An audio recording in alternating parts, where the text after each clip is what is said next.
Chapter 23. In Iradia, traveling merchants were not a respectable role, especially when it came to human merchants. Some races even categorized them as liars and thieves. The merchants from the northern kingdoms spent most of their time wandering outside. They dealt with gnomes, gnolls, and other races all day long. They were very cunning and treacherous. The orcs even called them humans with 2 mouths and 3 hands. They had 2 mouths because they were good at talking and deceiving. They had 3 hands because they were unclean. They often did things like stealing and stealing. For the orcs who kept their promises and kept their promises, it was almost intolerable. Then why did they allow the merchants to come to their territory? Caesar was a little confused. He did not know much about the internal affairs of the Stone Crow clan. He could only hide in the dense forest at the top of the mountain and continue watching. "Oh, my dear Gaul, you have to know that the accident last time was not my fault. I thought you would never need me again." The leader of the caravan looked no more than 30 years old. He had a necklace engraved with the family crest around his neck. He was elegant and handsome. However, his long and narrow gray eyes gave him a gloomy feeling. He was as thin as a knife. He was riding on a strong black horse. Even though the weather was getting hotter, he was still wearing a black woolen jacket and hard leather armor. He was in stark contrast to the orcs who were bare-chested. "I never thought that we would meet again one day. It is my honor. My friend, if you need anything, just tell me." "Food," the leader of the orcs said in a low, muffled voice. His name was Gaul. He was the leader of the hunting party and one of the leaders of the clan. Of course, the old leader would not show up personally. He was fully in charge of this. Gaul looked at the humans who were laughing and talking behind the leader of the caravan. He resisted the urge to break their heads one by one. Ever since he was tricked by the merchants last time, he did not want to see them again. "We have plenty of food." The merchant squeezed the horse's belly with his legs and moved aside. He signaled Gaul to look at the heavy horses behind him. "But Gaul, what do you want in exchange?" "Like before, fur." The Stone Crow clan only had furs left. Gaul turned his head to the right and gestured. Immediately, dozens of female beastmen walked out with large amounts of animal furs that had been dried under the sun. "Ha, it's naughty again." The leader of the caravan clapped his hands, the grease on his nose glistening. "All right, Gaul, I'm a merciful person. How can I refuse a friend's request? Let me think, how can I give you a friendly price? How about this, I'll make a loss. 10 caddies of grain for 1 caddy of fur." The merchant's words immediately caused the orcs to whisper among themselves. 5 kilograms. Gaul muttered, "Roy, this is too little. The furs of wild beasts might not be important in the forest, but the orcs more or less knew their value. In the human world, this thing was a veritable luxury. It was sought after by countless nobles and could easily be sold out." "It's not little, my friend." Roy looked at him seriously. "It's different now. Those things of yours are no longer popular. The dry season is coming, and even the nobles don't need them anymore. I have to spend a lot of effort to transport these things to the south to sell them." And Roy's expression became serious as he spoke. He urged his horse forward and looked down at Gaul. "Orc, do you know how expensive food is now? The northern kingdoms are at war with the Green Capital, and there are 30,000 mouths to feed in the south. The supply of food cannot meet the demand. My friend, I'm a proper merchant. I won't force you to sell or buy. If you don't want to, I won't force you. Perhaps you can go to the northern kingdoms and take a look. Maybe you can find a better buyer there." Roy sneered in his heart. Other than him, Roy Brendel, the son of a count, which merchant had the ability to travel through the wilderness and trade with these stupid humans? And letting these orcs go to the northern kingdoms on their own was even more of a joke. Compared to the northern kingdoms, the Stone Crow clan was like a worm hiding in the grass, easily crushed. Roy mocked in his heart and motioned for the knight behind him to come forward. He lifted his chin. "Go and see what the goods are like." The knight dismounted and strode to the female orc. He picked up a piece of wild beast fur from the ground and stroked it with his hand. It's very rough. It was left to dry without processing after it was peeled off. It's also a little prickly, the knight said loudly. He then lifted the fur to his nose and sniffed it. There was obvious disgust on his face. Ugh, third sound. It's also not clean. The smell of blood is very strong. Roy spread his hands towards Gaul. After taking your goods, I still have to send them to the mill for processing. And these things are not light. 1 horse weighs 7. That's enough. Gaul interrupted him. He was afraid that he would not be able to resist tearing the man in front of him alive if he continued to listen. He thought of the tribe's dwindling food supply and the black dragon who promised them a guaranteed supply. His voice was almost squeezed out from between his teeth. We'll trade. I'm so angry. On the top of the mountain, Luna leaned against Caesar's ear and clenched her little fists tightly. You said they're not orcs? Why don't they just rob these humans? Rob? Caesar's gaze lingered on the high-grade knights wearing steel armor, and he smiled. You think you can snatch it from them? They're not weaklings who can't fight back. Not to mention that there was a priest in this group. Just by looking at the smell of blood and the smell of blood on these people, one could know that these people might be merchants today, but the next day they would be bandits and mercenaries who would kill without batting an eyelid. In Iradia, where there was no law and order, most people were like this. Even with you, it won't work? Luna asked. Maybe. Caesar nodded, then shook his head. But the leader of the caravan might be a powerful noble. Even if we succeed in robbing and killing them, the Stone Crow clan will have to face endless attacks from the humans. He stared at the necklace around Roy's neck. Although he did not understand the meaning of the engravings on the necklace, he could tell that the necklace was not cheap. The material used to make it was quite expensive. Even if a normal merchant had such a treasure, he would not wear it around his neck and show it off. If there's no power strong enough to ignore the rules, then there's bound to be scruples in all aspects. Caesar sighed. This was the reason why the Stone Crow clan was threatened by him to the extent that they did not dare to attack him. But looking at the actions of the orcs, he still felt a little strange. What I don't understand is, when they've been oppressed to this extent, why do they still insist on exchanging food from the humans? Don't you know? Luna looked at him in surprise with a look of disbelief. Because of you. Chapter 24. Because of me? Caesar shifted his gaze back, his pale yellow pupils staring at the forest fairy on his shoulder. What's going on? Luna licked the drink in her bowl and calmed her anger towards the human. You must be pretending, right? Don't you know that there are 20 orc warriors hunting the best wheat horned bulls every day? Here, the kind that you like to eat the most. Although the best wheat horned bulls are not high-level monsters, they move in group.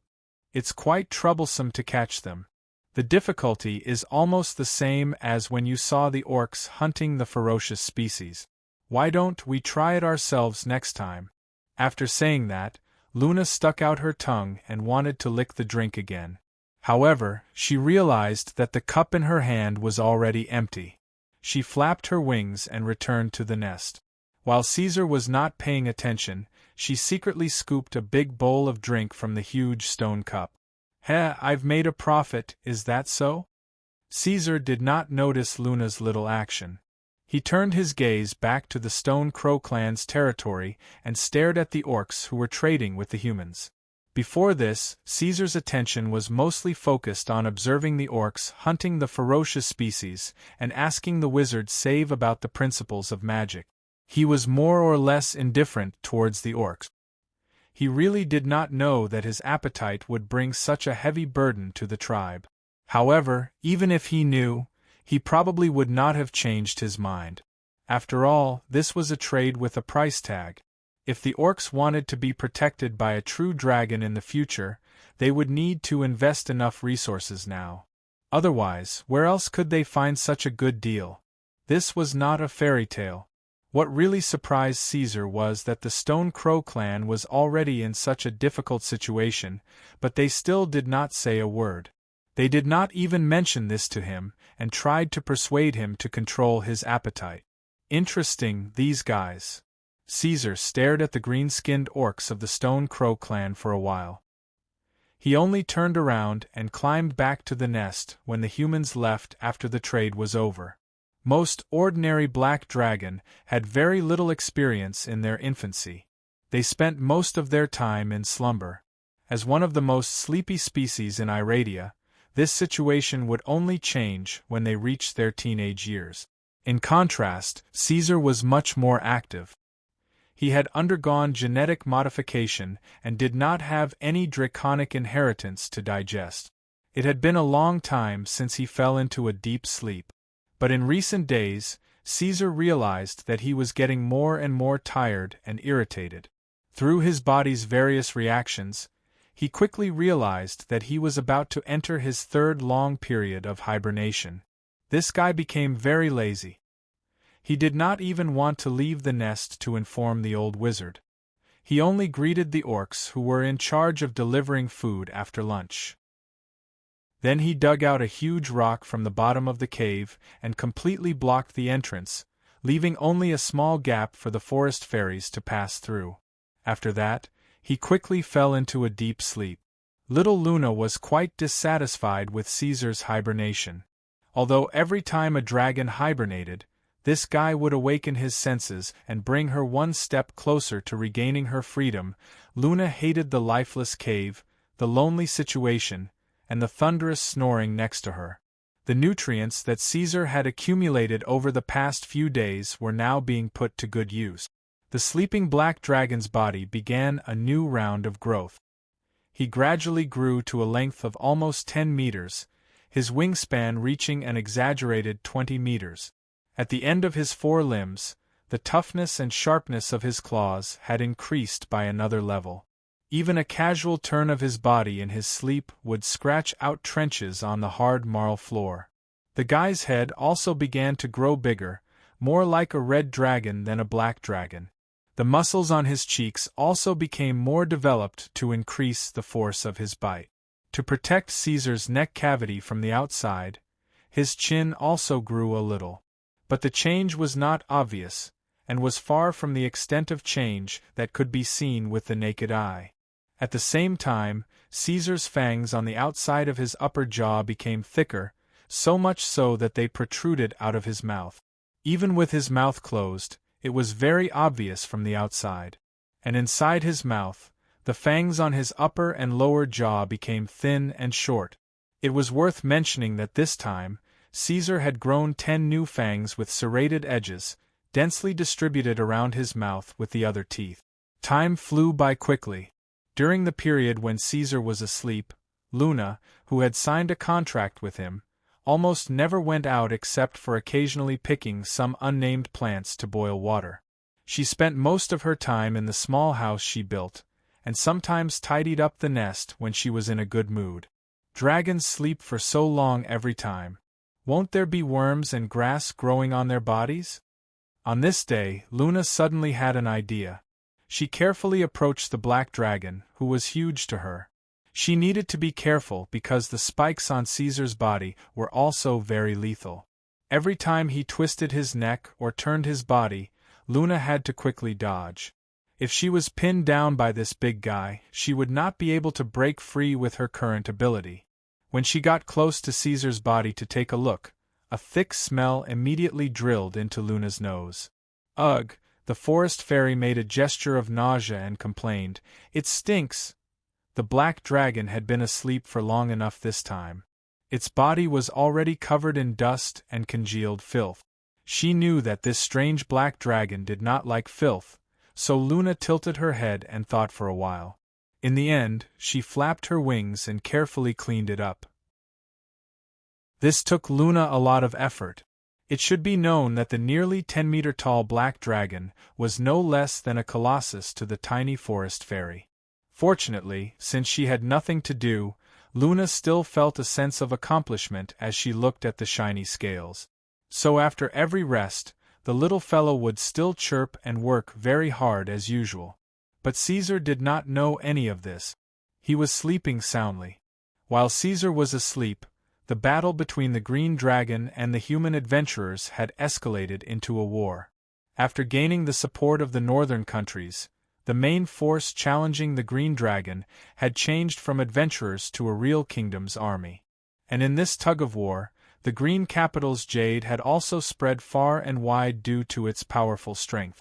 It had gained the allegiance of many evil races and was incorporated into the Green capital's army. Both sides were evenly matched. It seemed that this war would drag on for a long time, until one side was worn down. After the sleeping black dragon woke up, his body's biological clock told him that an entire year had passed. It was now the dry season, and the air was hot and dry. Caesar crawled up and felt that the cave had become much smaller, but he quickly realized that it was because his body had grown bigger. The moment he woke up, his stomach started to cramp. He was hungry and needed to find something to fill his stomach. Caesar hurriedly crawled out of the nest. The stone crows at the foot of the mountain were still following their usual routine. However, when they realized that the black dragon had awakened and become even bigger, the orc warriors realized that their bitter days were coming again. Chapter 25. What was the difference between one evil dragon and another? Take the most renowned evil dragon in history, Coen-gu-Dios, for example. He was a red dragon, the master of the infernal islands. He was the most vicious ruler of the Sea of Stars and the South Sea, committing all manner of heinous crimes. Logically speaking, if the evil dragon had reached this level, not only would he receive endless challenges from the adventurers, but he would also have to face the crusade of the human empires and the armies of various benevolent races. He would spend his days in fear, as if he was treading on thin ice. But what was the reality? Coen-gu-Dios was living quite a luxurious life. He had established a renowned maritime kingdom on the infernal islands, and he was loved and respected by all of the races under his rule. Many red dragons had even pledged allegiance to him, to the extent that the Pentashade Dragon Queen, Tiamat, was quite displeased by this. Coen-gu-Dios established an army and controlled the Sea of Stars and the South Sea. He plundered the seas, then sold his goods and purchased precious resources from the empire on which the sun never set. At the same time, he received intelligence support from his allies, and he was known as the Lord of Hell by the people of the empire on which the sun never set. Its behavior was completely different from the image of a red dragon that wandered around and robbed anyone it saw.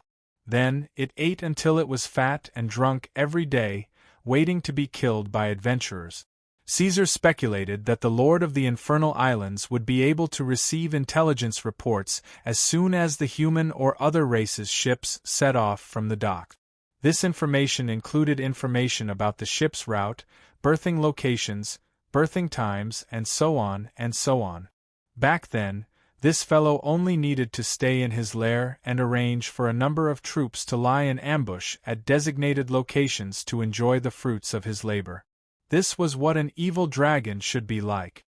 Don't ask why Caesar knew so much about a red dragon. His deeds had been engraved into the Pentashade Dragon's minds, and he had become a role model for all of the evil dragons. However, Coen-gu-Dios was a freak even among all of the Pentashade dragons. If all of the other evil dragons could do what he did, the Pentashade dragons would have already conquered the Iradia continent. But now Caesar was here. He knew that Coen-gu-Dios's success didn't lie solely in his own power. In Iradia's eyes, even a legendary ancient dragon wouldn't be able to survive in the face of an entire army. Personal power was indeed an important component of one's strength, but it was very difficult to rely solely on one's own power to dominate this continent. Of course, it would be a different story if Caesar completed the achievement of reshaping a neutron star life form. That was a power that could sink Eladia. Congudius's success lay in the fact that in addition to its immense power, it also had a shrewd mind, capable subordinates, reliable allies, and many other connections. These things could make it rich and powerful. Even if it suffered a small setback, it would have a chance to make a comeback. Even if its nest was destroyed, it would have a place to lick its wounds. If the entire Iradia continent were to be likened to a hunting ground, then normal evil dragons could only be considered carnivores. Only evil dragons like Koengudios had the right to join the ranks of hunters. No matter how powerful an animal was or how sharp its fangs were, it would still be shot to death by the hunters. Caesar was not willing to do such a thing. He was a modern man from the 21st century, living in a world where the living environment was much worse. He had to bear the reputation of an evil dragon, but he did not even have the right to pick up a gun. His power came from the trophy in the display cabinet in his head. As long as he could achieve something that was acknowledged by the Black Dream, he would be rewarded. This concept was actually quite broad, as long as he could reach the pinnacle in any aspect. It had been 9 years since Caesar came to Alodia. He had concealed himself for a long time, and it was time for him to move. He wanted to gather his forces, sharpen his claws, and speed up the process of obtaining his rewards. The black dragon lay on the mountaintop and stared at the orc tribe below. Its fangs were shining brightly under the scorching sun. No one knew if it was because of the sunlight or because of its ambition. Caesar's train of thought was interrupted by the cries of the orcs. When he refocused his eyes, he discovered that the orcs of the Stone Crow clan had gathered together in a circle, as if they were holding some kind of ceremony.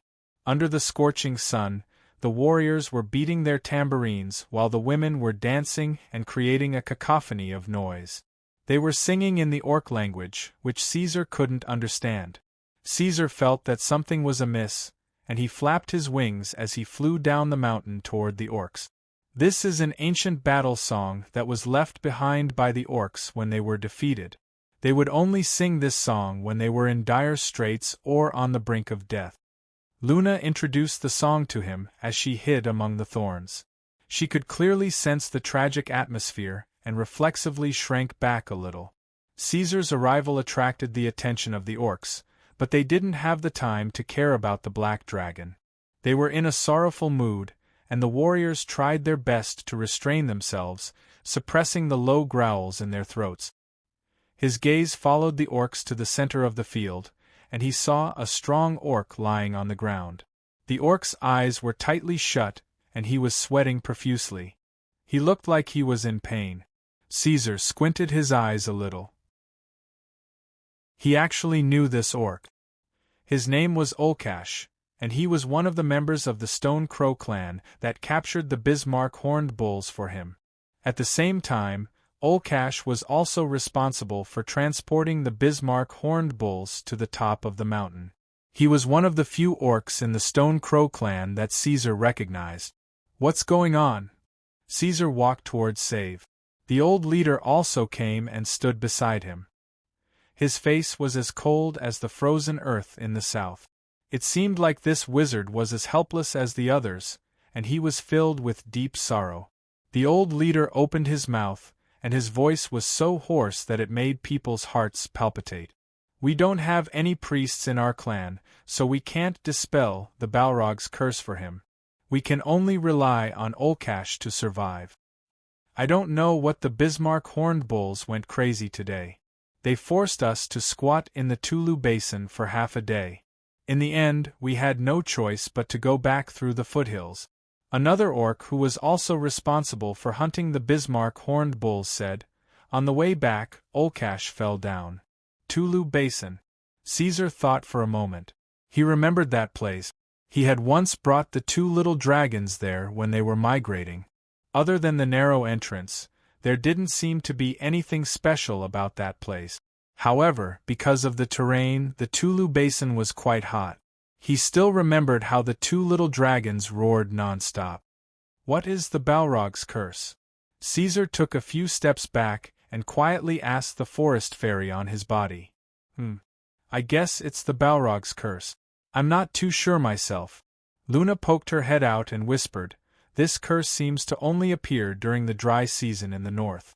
Its level is actually very low. If there's a priest around, it can be dispelled with a wave of his hand. At this time, the leader of the hunting party and the only great warrior of the Stone Crow clan, Gaul, passed by. Little Luna immediately stopped talking and shrank back. Caesar used his claws to grab the great orc. If it's only a low-level curse, why don't you try it out with the witch doctors of other races? Gaul. Witch doctor? What witch doctor? Gaul was stunned. Caesar didn't expect that Iradia didn't have the profession of witch doctor. He choked for a moment and added, Doctor?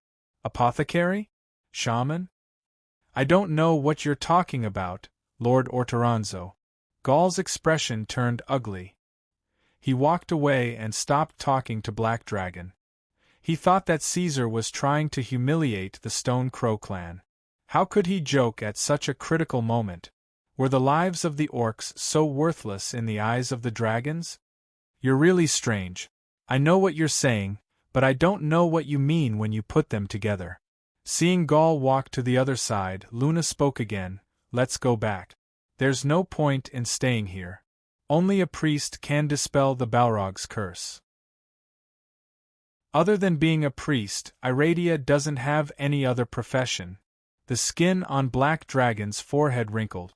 Then how can you be sure that this is a curse? Did you feel the magic waves? Chapter 26. Well, little Luna shook her head and said, most low-level curses will not overflow with magic waves. This is the basic knowledge of Iradia. Don't tell me you don't even know this? There are no other medical professions to confirm it, and there is no magic wave overflow.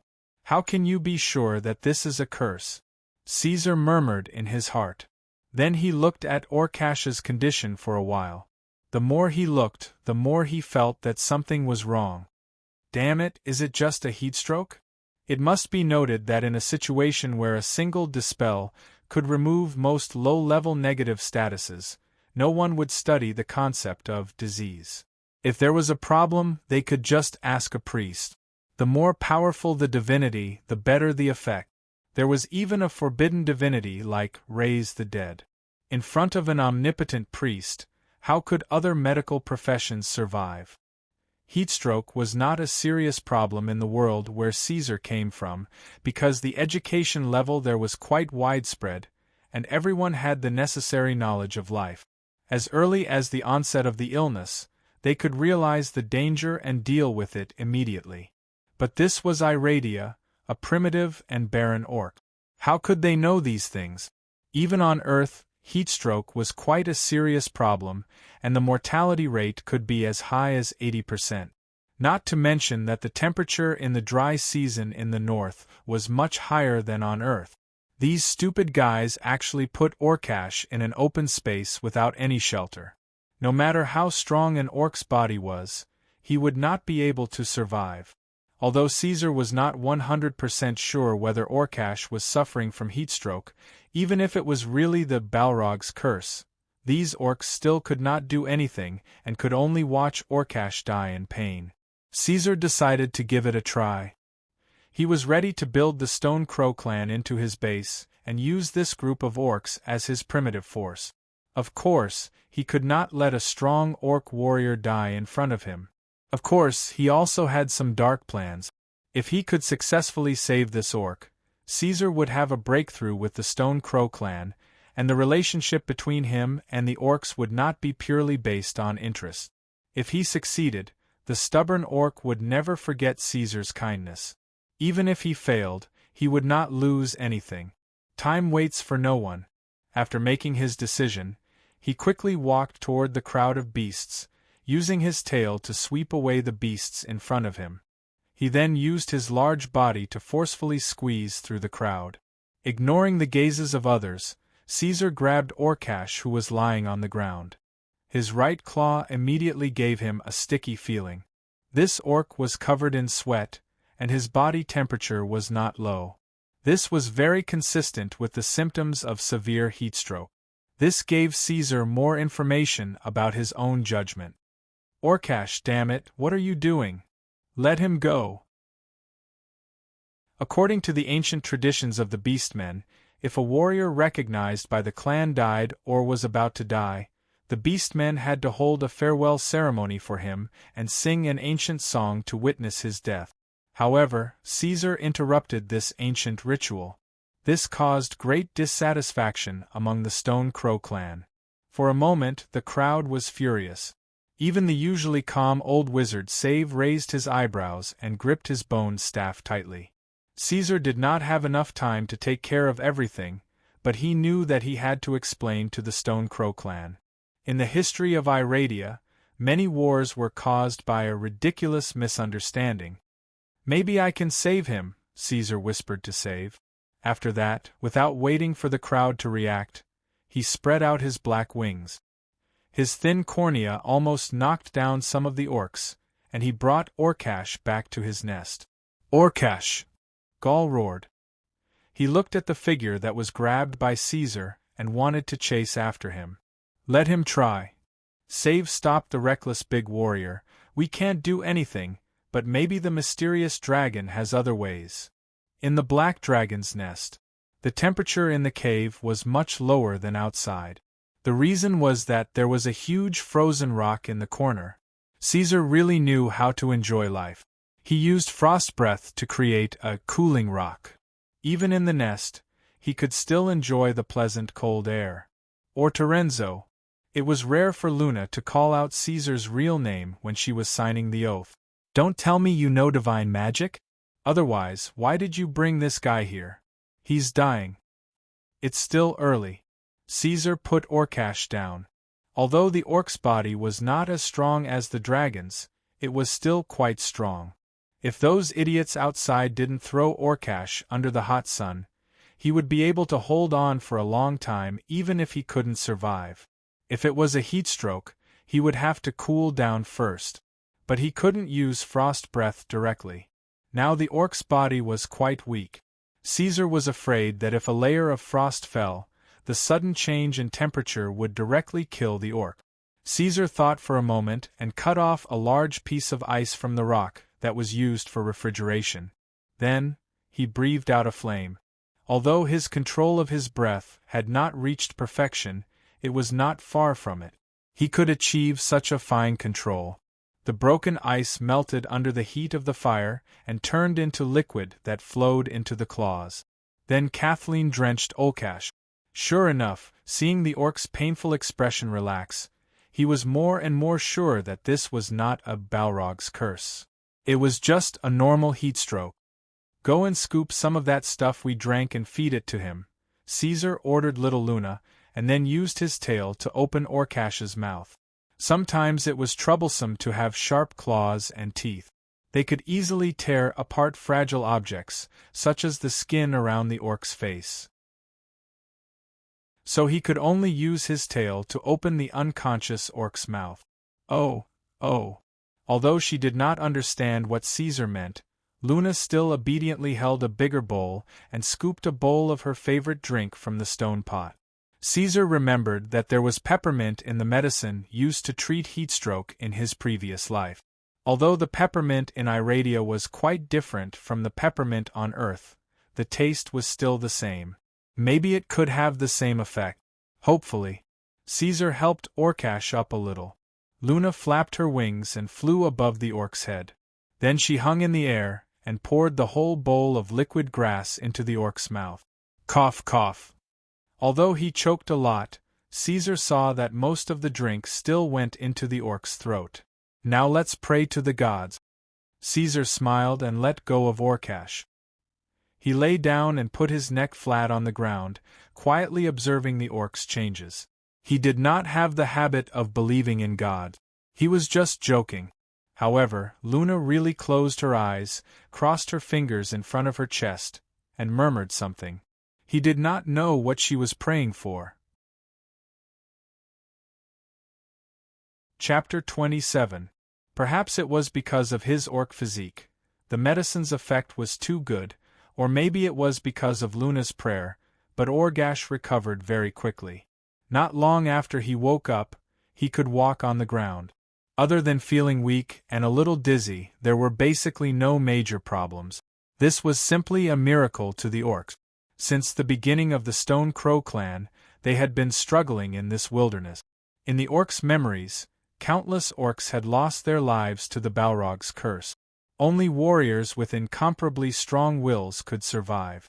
And in the records of the Stone Crow clan, there were only a few of such warriors. If Caesar could read their thoughts, he would probably laugh like a pig. Why don't you try exposing a severely heatstroke patient to the scorching sun? The temperature in the northern part of Iradia could reach up to 50 degrees during the dry season. It was really a blessing from the gods to be able to survive under such conditions. Although they did not know how Caesar saved Orgish, it did not stop the orcs from being grateful to the Black Dragon. Originally, they had to work hard every day to hunt fork-horned bulls for the Black Dragon. Even if the Stone Crow clan always kept their promises, they would still feel a little uncomfortable in their hearts. But now this feeling was swept away. The orcs did not become more attentive, and Caesar did not receive any gratitude from anyone. But ever since then, every orc would subconsciously stop what they were doing when they saw the Black Dragon. They would puff out their chests and look at the Black Dragon as he gently pounded his chest with his right fist. That was enough. The orcs were not a race that was good at flattery like the gnomes and kobolds. Most of them were not good with words and did not express their emotions strongly. This action was enough to show their respect for Caesar. But at this time, Caesar did not have the time to think about this because he had other things to do. He was busy studying the plant that he named summergrass. At that time, Caesar picked this plant purely because he was greedy and liked to chew a few pieces. After boiling and chilling it, he found that it tasted good. Plus, Luna liked it very much, so he left a lot of it in the nest. Feeding it to Olcash was just a temporary idea, with a meaningless attitude, but the result was unexpectedly so outstanding that even Caesar, who was the initiator of the experiment, was amazed. After that, he immediately realized that this might be a potential opportunity for Caesar to complete the primitive accumulation of capital. But the problem was that he had to confirm that Orgish woke up because of the effect of the summer grass, and not because of the orc's physique and Luna's prayer. Also, if the summer grass had an outstanding effect on the orcs, would it have the same effect on Caesar's target? He needed confirmation. Caesar immediately thought of contacting the leader of the orcs, Save. Due to the time he spent studying spells, Caesar was already quite familiar with the old man. Moreover, the relationship between the Black Dragon and the Stone Crow clan was no longer the same as before. Therefore, there was no need for Caesar to be courteous. After arriving at the cave where the old sorcerer lived, Caesar went straight in without saying a word. The flame flickered. Save was squatting on a stone block with a solemn face. His sparse brown hair drooped on top of his head. His robe was stained with a layer of dust. He was holding an old roll of sheepskin and reading something. "Hello, Caesar." Seeing that the light at the entrance of the cave was completely blocked, Save turned his head and stood up. He squeezed out a smile full of wrinkles at the Black Dragon who climbed in. "I represent the Stone Crow clan to express our gratitude to you. Thank you. I'm not here to receive compliments."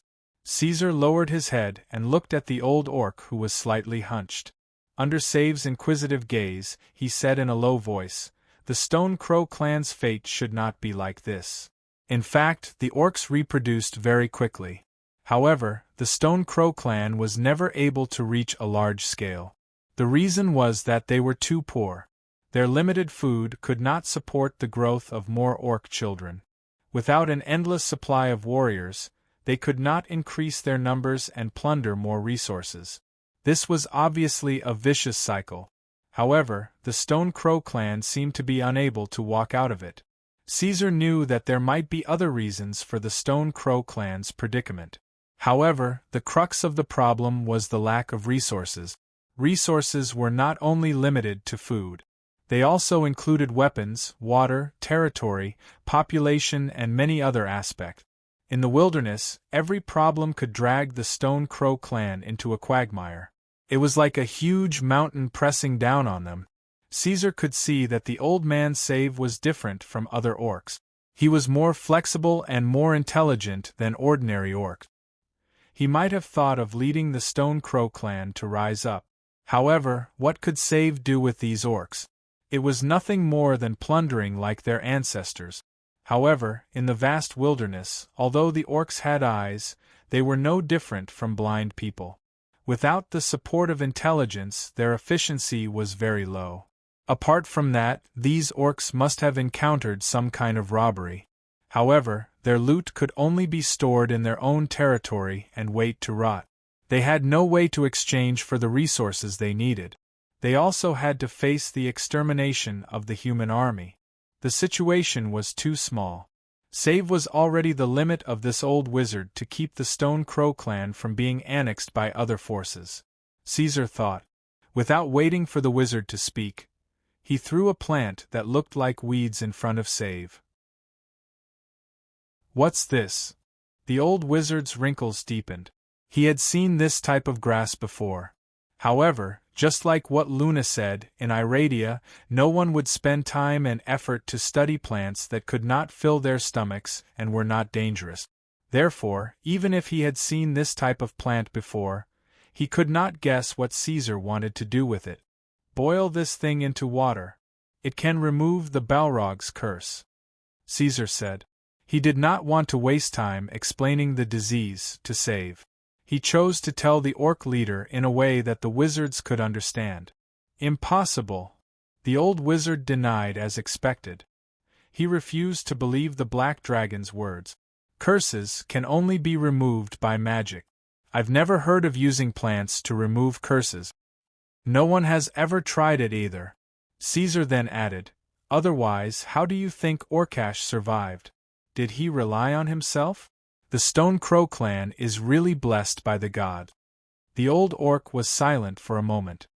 He seemed to be wondering if the black dragon was deliberately making fun of him. It was said that the black dragon's close relative, the red copper dragon, liked to do this. They lived in the joy of pranking people all day long. However, the black dragon would not do that, and Caesar would not do that either. Save thought about it. He raised his head and looked at the young dragon in front of him. "You're right. No one has ever tried it." He picked up the grass on the ground and handed it back to Caesar. "But this is yours. What do you want to do with it?" Caesar narrowed his eyes. "I've said it before. The fate of the Stone Crow clan should not be like this." Chapter 28. After entering the Tulu Basin, the deeper they went, the more desolate the environment became. Because of the terrain, this place was as hot as a furnace, and the air was slightly distorted. There was no vegetation on the surface, and the uninhabited mountain path passed through jagged sharp stones. Only withered grass and dry trees grew out of the cracks in the rock walls. Surrounded by steep cliffs, the entrance to the basin was extremely narrow, and only allowed 2 people to walk side by side. From a strategic point of view, this place was quite suitable for building a fortress. It was easy to defend and difficult to attack. "Walk faster, slave." A loud shout came from behind. Gore only felt flustered from the heat, and his legs were so sore that he could barely walk. He was an adventurer of the northern countries, a mercenary and, of course, sometimes a bandit. He and his companions saw the mission issued by Lying Duchy and were prepared to come to the south to try their luck. However, they were caught on the way and had not eaten anything until now. They were driven here without rest. Perhaps only the gods in the heavens knew when the end would come. F***ck, Gore murmured. Gore murmured as he looked at his companions who were kidnapped with him. He struggled to take 2 steps forward. These orcs deserve to die. It took them a day to pass through the Mustel Grand Canyon and reach the wilderness. Seeing that the sky was dark, they prepared to rest for the night near a water source. However, the moment they closed their eyes, they were surrounded by orcs with stone weapons. Ordinary warriors were naturally weaker when facing orcs, and there was a great warrior among them, so these bandits did not spend much effort to catch them, and rushed here without saying a word. "My lord, I think you must have made a mistake."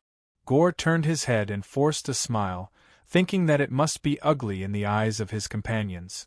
"I have nothing to do with orcs in my life. I swear on my honor." "Shut up." The orcs behind did not react at all, and only their lower bodies were wrapped in tattered fur. "Walk faster. F***ck, this pile of barbaric dog shit."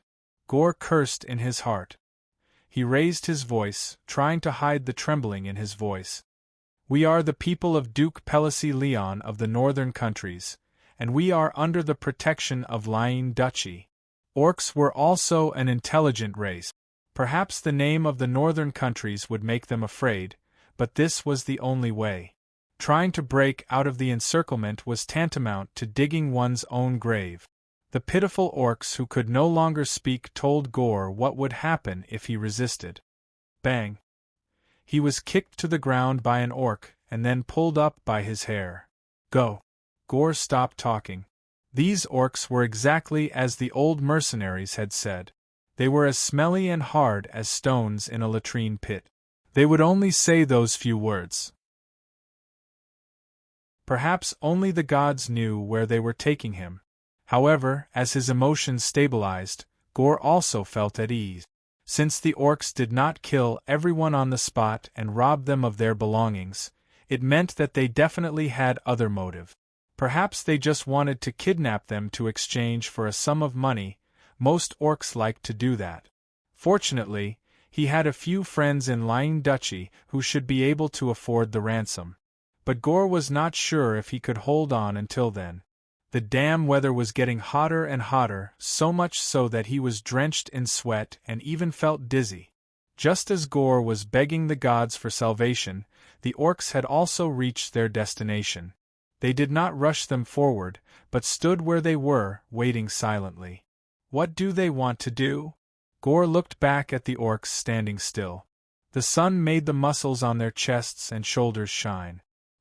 He felt that his throat was about to burn, and he asked for water with a hoarse voice.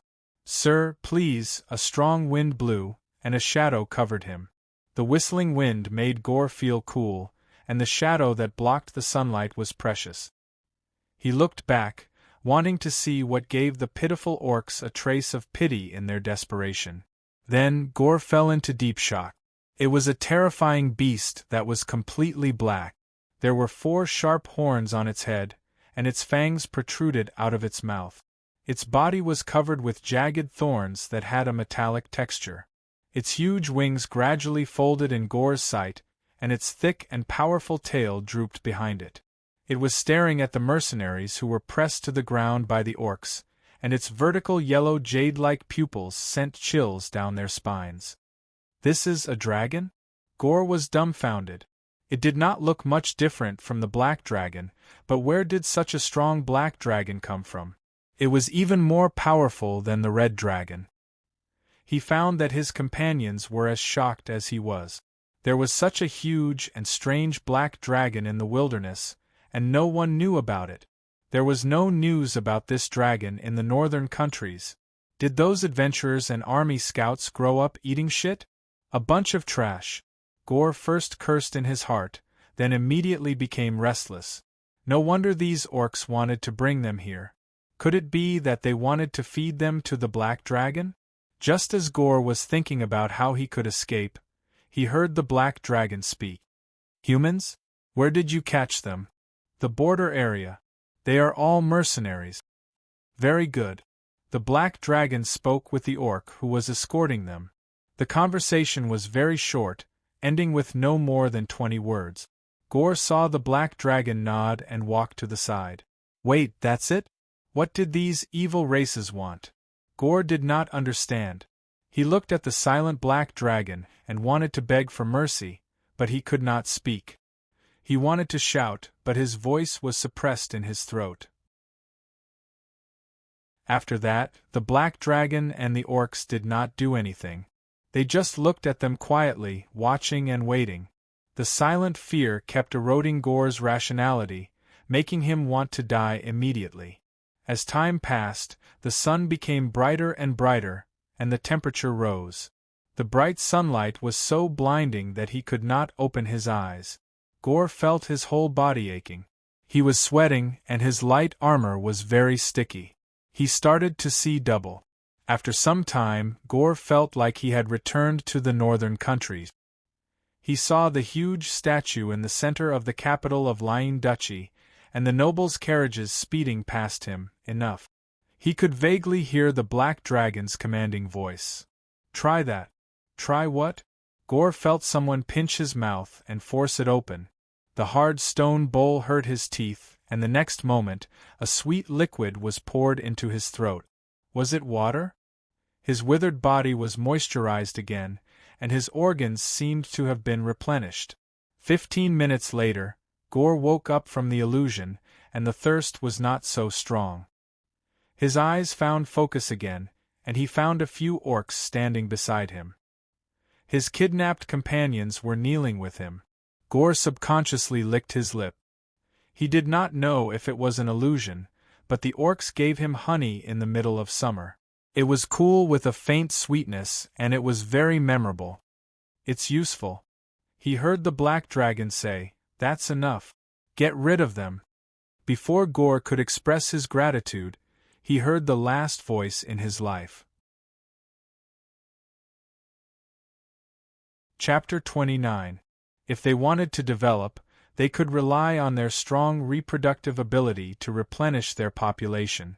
If their territory was too small, they could expand outwards. If the climate was not suitable, they could migrate. However, without the support of resources, all of these were just empty talk. If they could not even fill their stomachs and keep warm, how could they develop? Save had always wanted to solve this problem, but unfortunately, he could not do it. The problem of resources could not be solved with power alone. The Stone Crow clan was limited by their limited vision and structure. Even this wizard could not do anything about it. However, Caesar had given the Stone Crow clan a new hope.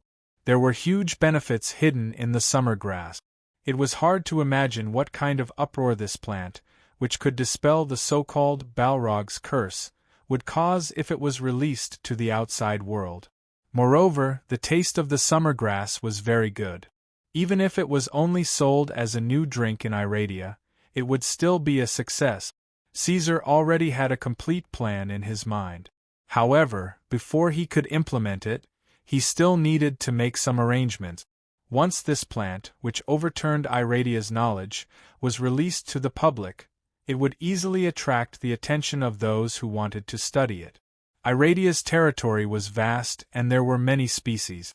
There would definitely be people who could identify the raw material of the summer grass through its taste.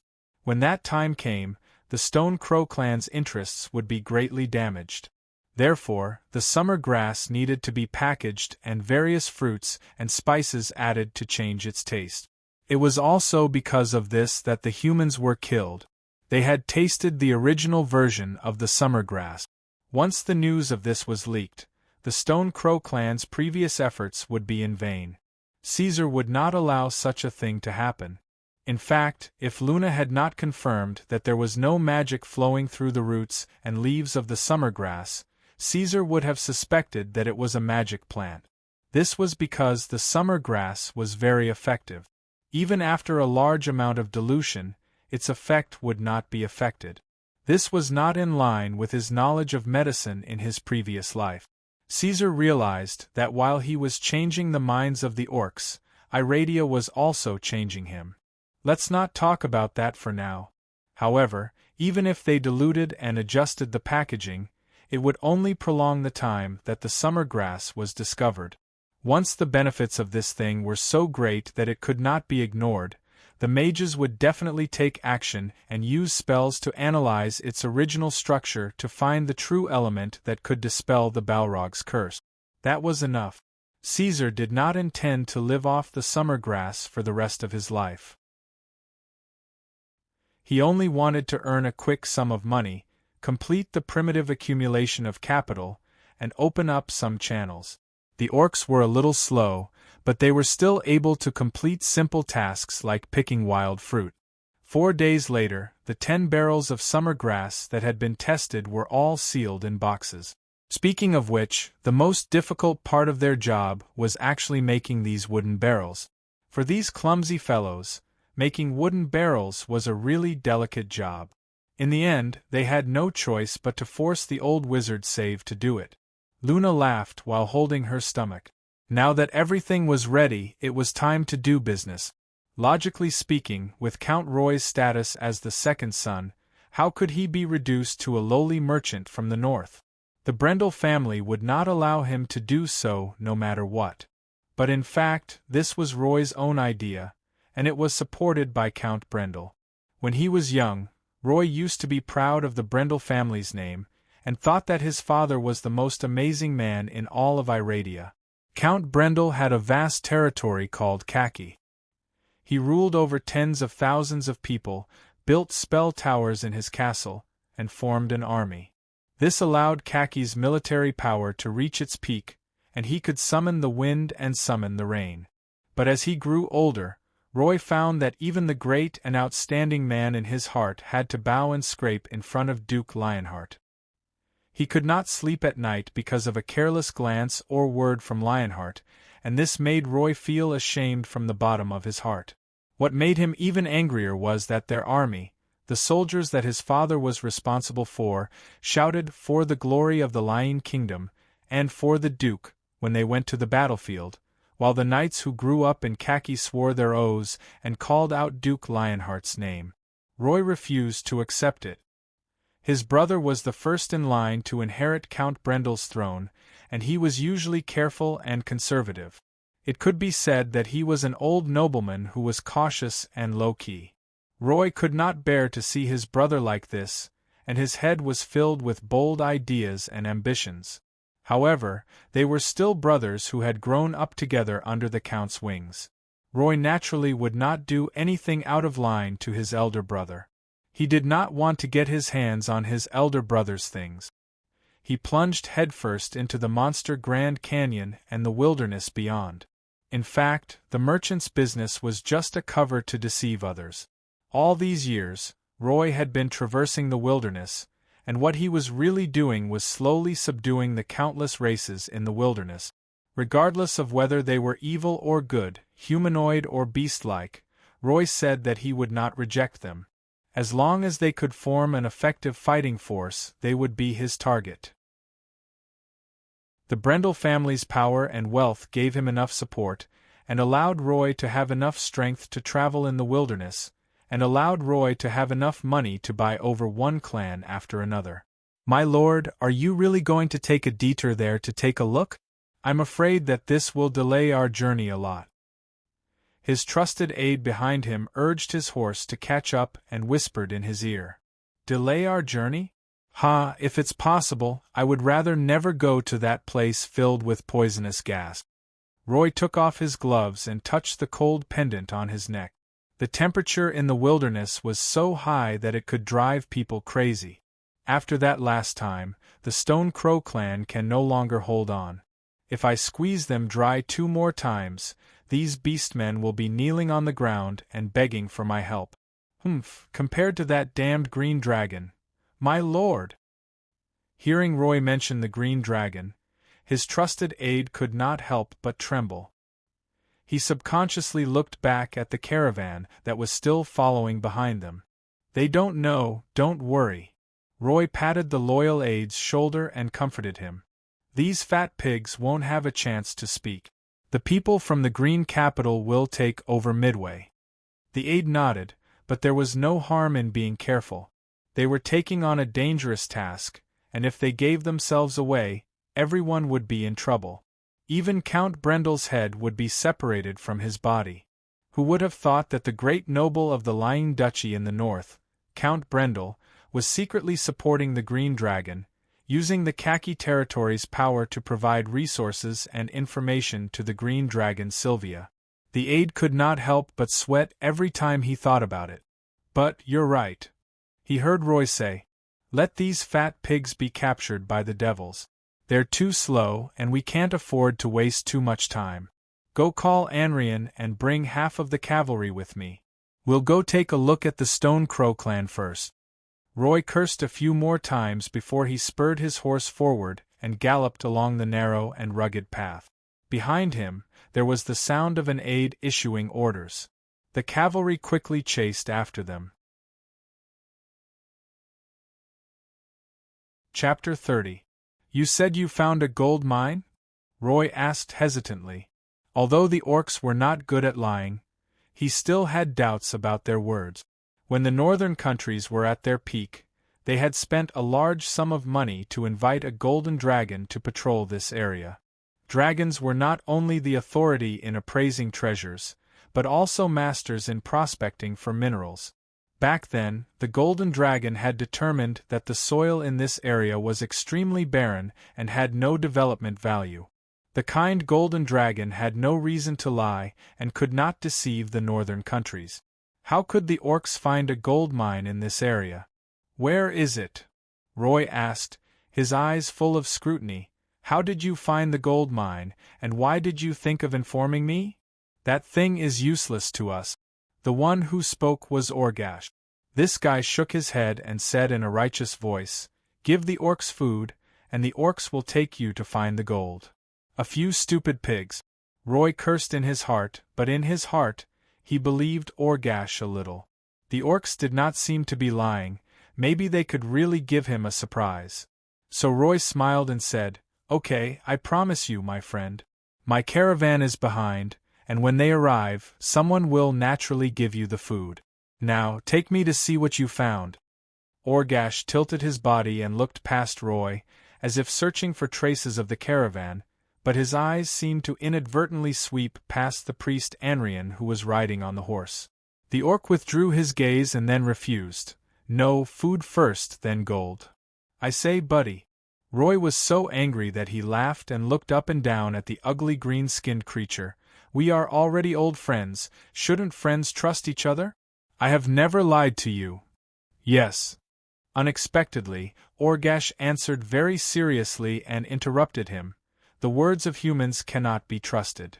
Roy choked and anger rose in his heart. He was a human noble, the second in line to Count Brendel's throne, and he was bargaining with a lowly orc here. Roy's eyes turned cold. I don't want our most sincere friendship to have a crack because of this. Please don't use such an unreasonable reason to make things difficult for your friend. As if sensing the threat in Roy's eyes, Orgash turned around to ask for the opinion of the hunting leader, Gaul. However, his eyes once again glanced at Priest Anrian's position. Then, with his back facing Roy, he nodded his chin slightly towards Gaul. That person left. Gaul strode forward and pushed Orgash aside. Get out of the way, you idiot. Then he walked up to Roy and said in a low, muffled voice, I'll take you there. That's right. Roy clapped his hands and made a please gesture with noble etiquette. Gaul turned around and led 7 or 8 orcs towards the south. Roy was about to follow him when he heard a cavalryman hurriedly running up to him. Sir, Lord Anrian went in that direction. The rider pointed in the opposite direction of Gaul and the orcs. Who allowed him to leave without permission? Roy's face instantly darkened. Just now, Lord Anrian said not to worry about him and didn't allow us to follow him. He rode his horse in that direction alone.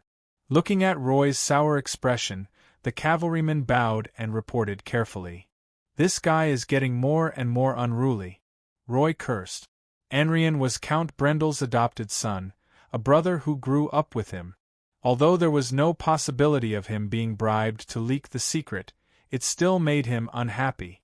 After staring in the direction where Anrian disappeared for a while, and glancing at the orcs who stopped and waited, Roy mounted his horse. Forget it, let's go with the orcs first. When that guy comes back, I'll teach him a lesson. Anrian galloped wildly on his horse, staring at the fleeing creature in front of him. He couldn't hide the joy on his face. Surprise suddenly came, and he was surrounded by a huge sense of happiness. He couldn't help but feel a little dizzy. He was Count Brendel's adopted son. At the age of 12, he began to study magic according to the Count's wishes. Later, he changed to the divine arts according to the Count's wishes and became a priest. Later, he was arranged to be by Roy Brendel's side, following the Count's son until now. Anrian hadn't had such strong emotions in a long time. Ever since he was forced to become a priest, the world in his eyes had turned gray. Count Brendel never treated him as his own child, just like how Roy never treated him as a brother. He was just an item that they needed, a component. Anrian had no interest in Roy's strange ambition, nor did he feel anything about the alliance between the Brendel family and the Green Dragon. This was not the life that Anrian wanted, but he had no choice. He had to be absolutely loyal to the Brendel family, and try his best to repay the Count's kindness for 10 years. He became a numb person, following the Count's wishes step by step, without freedom, without hope, like an undead controlled by a necromancer. But today everything was different. Perhaps his prayers day and night had moved the gods, allowing the compassionate gods to see this poor child. Guess what he saw around the Stone Crow clan? A forest sprite. Oh gods! What did a forest fairy mean to a spellcaster? It meant a continuous buff spell that allowed you to have foresight, allowing anyone to have the upper hand in a battle against a mage. In Iradia, where mages dominated, a forest fairy's temptation to people was no less than a dragon's treasure. Most importantly, forest fairies were relatively pure, kind, and loyal creatures. If one could capture them and spend some time with them, as long as the master didn't eat too badly, they would usually be able to capture the loyalty of the forest fairies. Moreover, this race was a rare species of wisdom. If there were no accidents, they could basically accompany their master for life. Anrian had read all this in the Brendel family's library, but this race was relatively rare now. He had only memorized this knowledge with a curious mind. Anrian would never have thought that he would actually find a forest fairy in this place. The moment he found it, Anrian subconsciously looked at the expressions of the people around him. After confirming that no one else had noticed, he couldn't care anymore. He didn't even bother to greet Roy and just chased after it. Anrian's desire for forest fairies was stronger than other spellcasters. He needed the little guy in front of him too much. Not only did he need a secret treasure that allowed him to foresee the future, he also needed a reliable companion that he could confide in and a loyal servant that could motivate him at any time. He had to catch it. It was getting closer, even closer, arcane missile. Priests were also spellcasters. This profession wasn't as powerless as people thought. They could also cast a lot of very destructive spells, and in battle, they weren't much weaker than spellcasters of the same level. Arcane Missile, Tracking, Illumination, and Arcane Missile were known as the mage's 3 treasured spells. It was the first basic spell that every mage's apprentice would come into contact with. Although it was only at the beginner level, Anrian was already quite familiar with it, and its power was also not bad. At least it was more than enough to deal with the forest fairies who had low combat ability. As long as he could hit it, he could knock it to the ground. However, the little guy in front of him had sharp senses and fast reactions. As soon as he raised his hand, the forest fairies had already sensed it and continued to flee forward. Chapter 31. The road was getting more and more difficult to travel. It was rugged, steep, and narrow, and it was difficult to travel on horseback. Therefore, Anrian simply dismounted, held the staff in one hand, and cast a wind incarnation for himself. Then, he quickly chased after the elf. Many people would subconsciously think that spellcasters were weak, thinking that mages were the kind of people who would pant after taking 2-step. This was actually a misconception. Spellcasters' bodies were not weak, they were constantly being nourished by magic.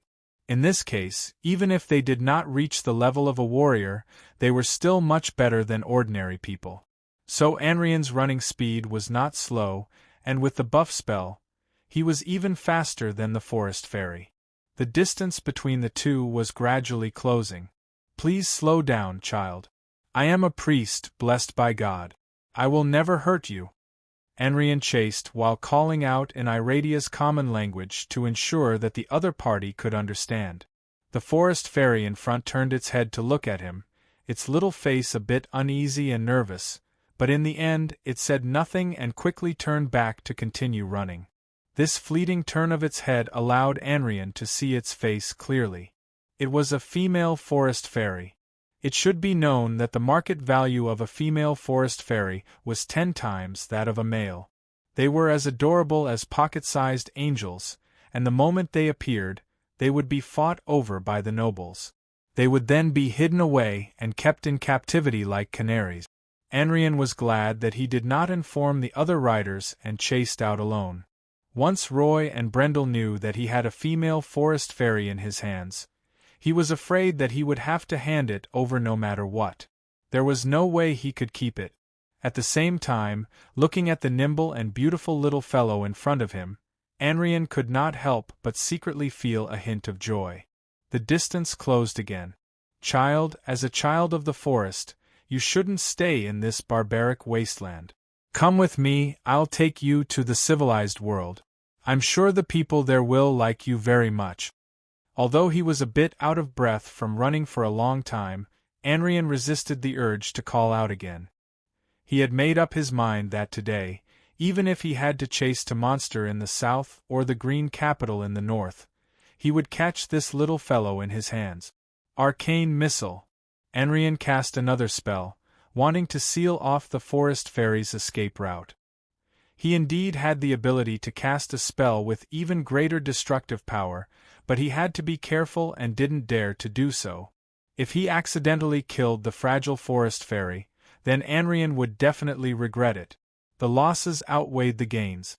It had to be said that he was indeed a very talented spellcaster. At the very least, even the most picky and strict archmage would not be able to find fault with his arcane missile. 3 missiles wrapped in magic power were fired in a row, all of which hit the forest fairy's surroundings, completely sealing off the target's path. The forest fairy stopped. Child, I assure you that I mean you no harm. Anrian quickly caught up with him. His gray hair was stuck together and stained with sweat. He didn't look good, but he still tried to show a sincere smile. The forest fairy's expression was timid, but she didn't seem to be particularly afraid. Seeing Anrian approach, she flapped her 4 transparent wings again and hid behind a fiery mane bear that appeared out of nowhere. Fiery mane. Anrian's smile widened, not hiding the joy in his heart.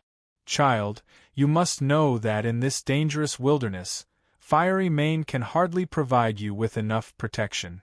Fiery mane bears were a species of mammal widely distributed in the northern region of Iradia. They got their name because they liked hot climates. They were distant cousins of the brown bear, but they were slightly larger than the brown bear. Their body length was generally between 3 to 4 meters. However, the one in front of him was estimated to be close to 4 meters long. It was one of the few big ones among the fiery mane bears. Unfortunately, they weren't magical creatures. Perhaps they were a fatal threat to ordinary people, but for a spellcaster with combat experience, fiery mane bears were nothing. I understand, child. You were threatened by this damned fiery mane bear, right? Anrian continued to approach. With a wave of his hand, he shook off the grass, leaves, and mud on his robe. I'm coming to help you. He took another 2 steps forward, then suddenly stopped. No, something was wrong. Fiery mane bears were not docile beasts. Under normal circumstances, they would quickly go berserk after sensing danger. They would roar, show their claws and teeth, and might even attack directly. Anrian didn't think that the fiery mane bear couldn't sense his threat, but it didn't do anything. He wouldn't be surprised if the fiery mane bear attacked or ran away. However, the beast in front of him was too quiet. It just lay there, motionless. No, not motionless. Upon closer inspection, this fiery mane bear seemed to be trembling? What's going on? Anrian instantly became alert. He didn't think that he had the ability to make a fiery mane bear tremble, but at the same time, He didn't feel any strange magic wave. Damn it, what's coming? Gusts of wind rustled through the forest. In the north, even the wind carried heat with it. However, all Anrian felt was cold. His grayish-white mage robe trembled behind him, as if it had a life of its own. Anrian clenched the staff in his hand. It was a magic item that had been enchanted with magic. Roy was not stingy with the only priest in the team. The staff was inlaid with jewels and shone brightly. The sunlight reflected off the shiny metal staff and shone brightly. Anrian felt it from his spellcaster's intuition. In the 2 years he had been accompanying Roy through the wilderness, he had never been so scared. What was it? The forest sprite reappeared and flew past Anrian, landing somewhere behind him. In the back? Anrian quickly turned around. His heart stopped beating, and he didn't dare to breathe for a while. The sunlight shone on the ground, illuminating the source of his fear. It was a huge beast with a body length of 10 meters. It was like a small mountain lying in the middle of the forest. Its bright yellow eyes stared straight at him, like a snake staring at a small bird. Anrian seemed to have suddenly lost the ability to speak. He tried to find the right words, but it was in vain. How could this be? How could a black dragon appear in this unbearably hot wilderness? Logically speaking, this should be the climate that the black dragon hated the most. Even if he suddenly saw a green dragon or a red dragon, Anrian wouldn't feel so shocked, as if he was in a dream. Right after that, Anrian saw the forest fairy gently land between the black dragon's thorns, and heard her say to the beast, spellcaster, priest, around the level of an intermediate mage. There shouldn't be a problem, right? Hearing this, Anrian felt the flames of anger surging in his chest, about to explode. Damn it! The forest sprite that he missed so much had become the servant of an ugly pentashade dragon. Unforgivable! Chapter 32. Anger could drive a person crazy, but at the same time, it could also give a person strength. Magic light filled Anrian's body, making him glow. Even his eyes were covered by a layer of white energy, and his pupils could not be seen. Caesar arched his body, all the muscles in his body ready to go. This was his first time facing a spellcaster, so he could not help but be more cautious. All the information he learned from the wizard's save came to mind. Anrian raised his staff. Attention! Arcane missiles cast continuously. Luna, who was serious, no longer had her usual silly look. Her crisp voice rang softly in his ears, like pearls falling on a jade plate. Almost at the same time, light bloomed at the tip of Anrian's staff. Arcane missiles. 9 missiles made purely of magic appeared, and with extreme speed and different trajectories, they swept towards the huge beast in the distance. Boom! Caesar leaped up. His folded wings slightly opened and trembled, giving him more lift. This nearly 10-meter-long black dragon rushed to a low altitude that humans could not reach, and then dived down at an even faster speed. Then, he stared at the spellcaster with frequent energy fluctuations below and opened his mouth. When Anrian saw the black dragon open his mouth, he knew what the opponent was going to do. Meditation and fighting against dragons was a compulsory course for every spellcaster. He subconsciously covered himself with a layer of barrier to block the black dragon's acid, and was ready to counterattack at any time. However, what came at him was not acid, but blazing flame streams. The hymn used to block the acid was instantly shattered by the flames. Before he could cast another spell, Anrian reacted quickly and rolled to the side, escaping in a sorry state. Then, his potential erupted, and with a spellcasting speed that he usually could not reach, he once again erected a frost barrier in front of him, blocking the flames that followed him like a shadow. What's going on? Anrian had just struggled out from the edge of life and death, and immediately felt shocked and doubtful. What kind of black dragon was this? Its breath was actually the flames of the red dragon. This was simply appalling. However, no matter how horrified he was, Anrian was still a spell-caster nurtured by a major clan. It had to be said that this young man's qualities were quite good. He could still remain calm in the face of a phenomenon that defied common sense, and his casting did not stop for a moment. 1 second later, Moonfire. The target is your heart. Luna's voice sounded again. Caesar shifted his body to dodge the incoming Moonfire spell. It was no wonder that Anrian would chase after Luna like a flock of ducks.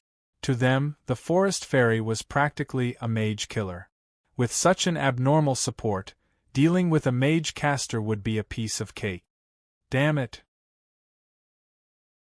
Seeing that his spell had been dodged in advance, Anrian didn't even need to guess to know that the forest fairy was helping the beast. This made him even more unable to accept it. That was a 5-colored evil dragon. Why would a child of the forest rather help it than enter the embrace of a god's chosen? Illuminate. Anrian raised his staff high and cast the Illuminate spell that was considered the most useless of the 3 secret spells. The emerald at the top of the staff began to emit a luster. It was a simple, effective spell. Luna judged that this spell would not pose any threat to Caesar, so she did not warn him. At this time, Caesar was already closing in on them at an extremely fast speed. His heavy body stomped on the ground, causing the ground to tremble and rumble.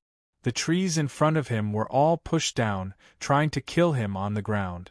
Looking at the black dragon charging straight at him, Anrian did not retreat a single step. The corners of his mouth curled up slightly, and he began to infuse magic into his staff. The next moment, his staff became extremely dazzling, and the Illuminate spell was pushed to the extreme. Luna let out a low cry. She was forced to close her eyes, unable to look directly at such a strong light. Fortunately, this did not have any effect on dragons. However, Caesar was slightly surprised. He did not expect the humans in Iradia to be so smart as to think of using the Illuminate spell as a flash bomb. The black dragon was still charging forward. You still dare to come? Seeing that the black dragon was still not retreating without the help of the forest fairy, the smile on Anrian's face gradually widened. Spellcasters had another nickname in Iradia, which was cannons. Charging straight at a mage like this was no different from suicide. Foolish dragon. Seeing the beast charging forward, Anrian could not help but mock it. The hand that had been hanging down finally moved, outlining the most powerful spell model that he could cast at the moment. Without the forest fairy's early warning, how could a black dragon, who was at most a teenager, dare to charge at a spellcaster like this? Holy punishment! Countless magical lights exploded on Anrian's body.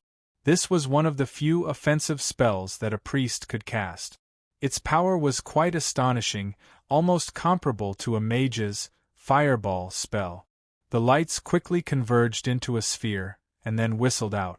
It was too fast. Luna had just opened her eyes and only had time to shout, "Be careful," before this damned holy light was already in front of her eyes. And from Anrian's perspective, the black dragon seemed to be charging at the holy light. We won. Anrian breathed a sigh of relief. This young black dragon was obviously inexperienced. It actually dared to charge at a mage in a straight line and at full speed. This was no different from charging straight at the muzzle of a gun. Being hit by a holy punishment, not to mention a teenager, even a young black dragon would not have an easy time.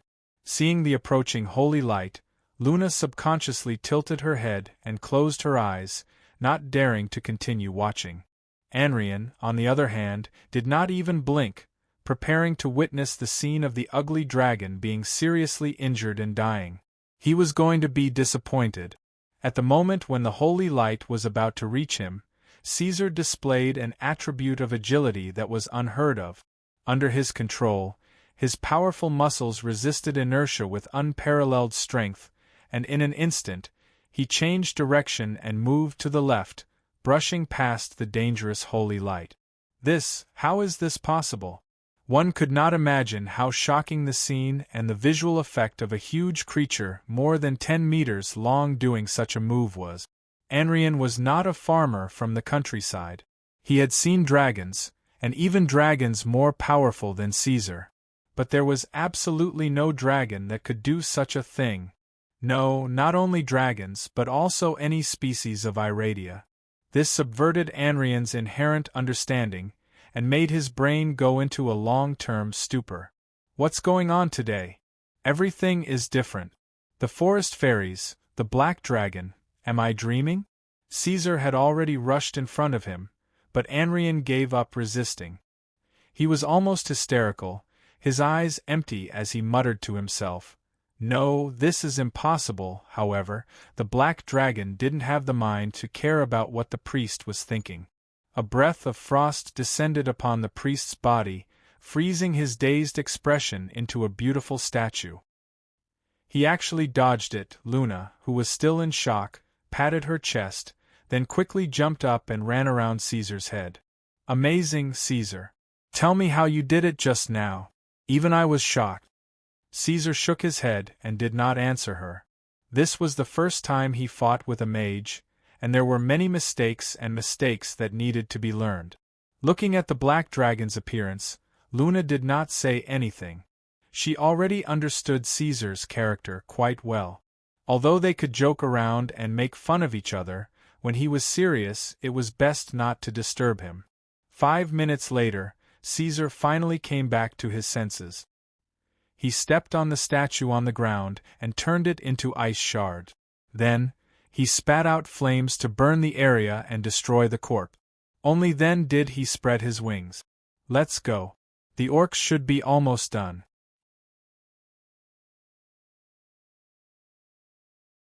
Chapter 33.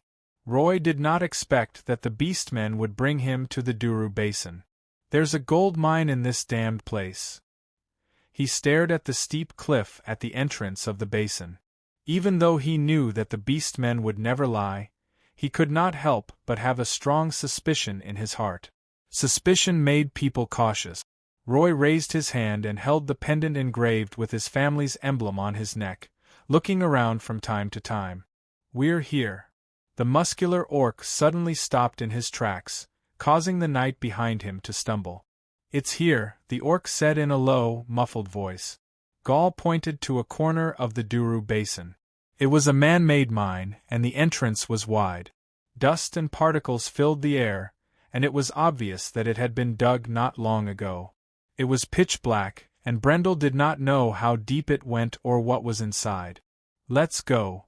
When their emotions were stable, the beastmen did not like to express themselves too much, and their words were always short.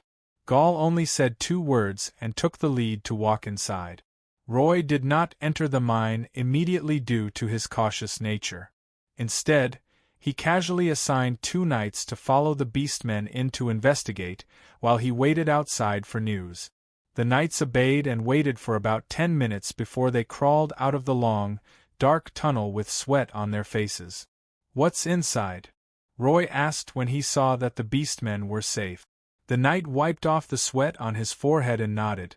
"There is indeed gold inside, but my lord—" "But what?" "This subordinate does not know how to search for ores, and I need my lord to personally take a look." The knight's expression was a little strange. "Idiot!"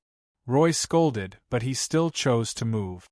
Under the knight's lead, he entered the cave with his head lowered and his waist bent as he crawled into the dark tunnel. The tunnel was not big, and could only accommodate 2 people walking side by side. God knows why this place was even hotter than the outside. The knight leading the way came in for the second time, and his shirt was completely soaked. From Roy's angle, he could clearly see the sweat seeping out of his pores. These stupid orcs, could they have dug their way into the dark domain?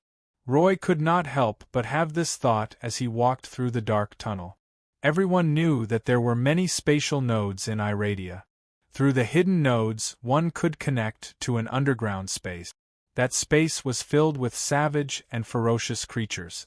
Of course, there were also many treasures.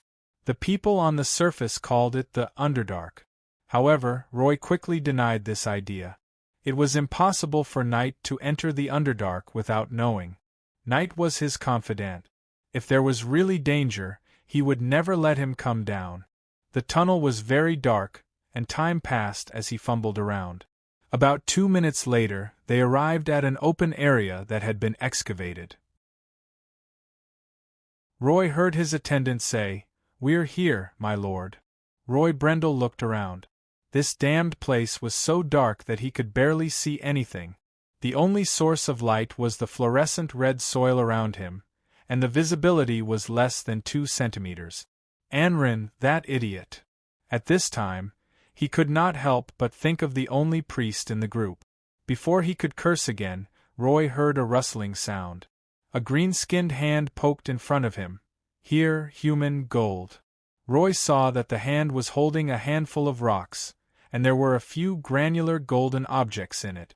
It was difficult to see in the darkness, so he held the orc's wrist. "Take me to the place where you dug it out." Then he was led a few steps forward by the orc, and then he squatted down. As the orc's so-called gold mine came into view, Roy's anger rose. There was indeed gold here, but the amount was pitifully small. It was sparsely dotted between the rocks and the red soil, and the size was not much different from bird droppings. "This is the gold mine you speak of." Roy was so angry that he laughed. If the amount of gold in this place was the same as what he saw, even if he sent people to turn the entire Tulu Basin upside down, the amount of gold that could be smelted would not be enough to last the Brendel family for a day. How can I believe their words? These damned orcs, how knowledgeable can they be? He stood up with a little annoyance, thinking that he should send a dwarf or gnome to take a look and be done with it. Roy did not have any hope. He wanted to go back, but he was pulled back by the orc. "There's more here." The orc seemed to see his dissatisfaction and pointed in another direction. Roy suppressed his anger and patiently followed them to take a look. The result was still unsatisfactory, making him greatly disappointed. When he stood up, he inadvertently noticed that the knights' faces were a little pale, and they were sweating profusely. They did not seem to be in good condition. "Is it too hot?" Roy subconsciously touched the pendant on his neck. This way, at this time, the orc pulled him again, wanting to lead him to another corner. Enough. Roy had endured until now because of his family's upbringing, but he had completely lost his patience. He waved his hand and interrupted the orc's words. "I already know. In 2 days, I will send a mine explorer over, and the first few bags of food will be given to you. Now we have to leave." Roy turned around and ordered the knight who led him down, "Let's go." The knights were relieved, and they did not care about the orc's reaction. They gathered around Roy and quickly began to return.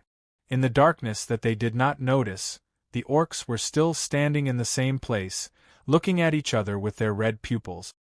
"It's about time. The Balrog's curse will descend at the same time as the last experiment," Orcash mouthed to the Gaul. The orcs nodded to each other, and did not say a word as they chased after Roy, who left first. It was noon when they walked out of the mine, and the sun was so vicious that it made them dizzy. Roy's impression of the orcs dropped to the freezing point. "These bastards are as stupid as pigs." Asterisk bang. Asterisk the sound of a heavy object falling to the ground rang in front of them. Roy heard the sound and subconsciously looked up, only to see the leader of the orcs lying flat on the ground. His eyes were closed, and his forehead was covered in sweat. The others quickly went forward to check.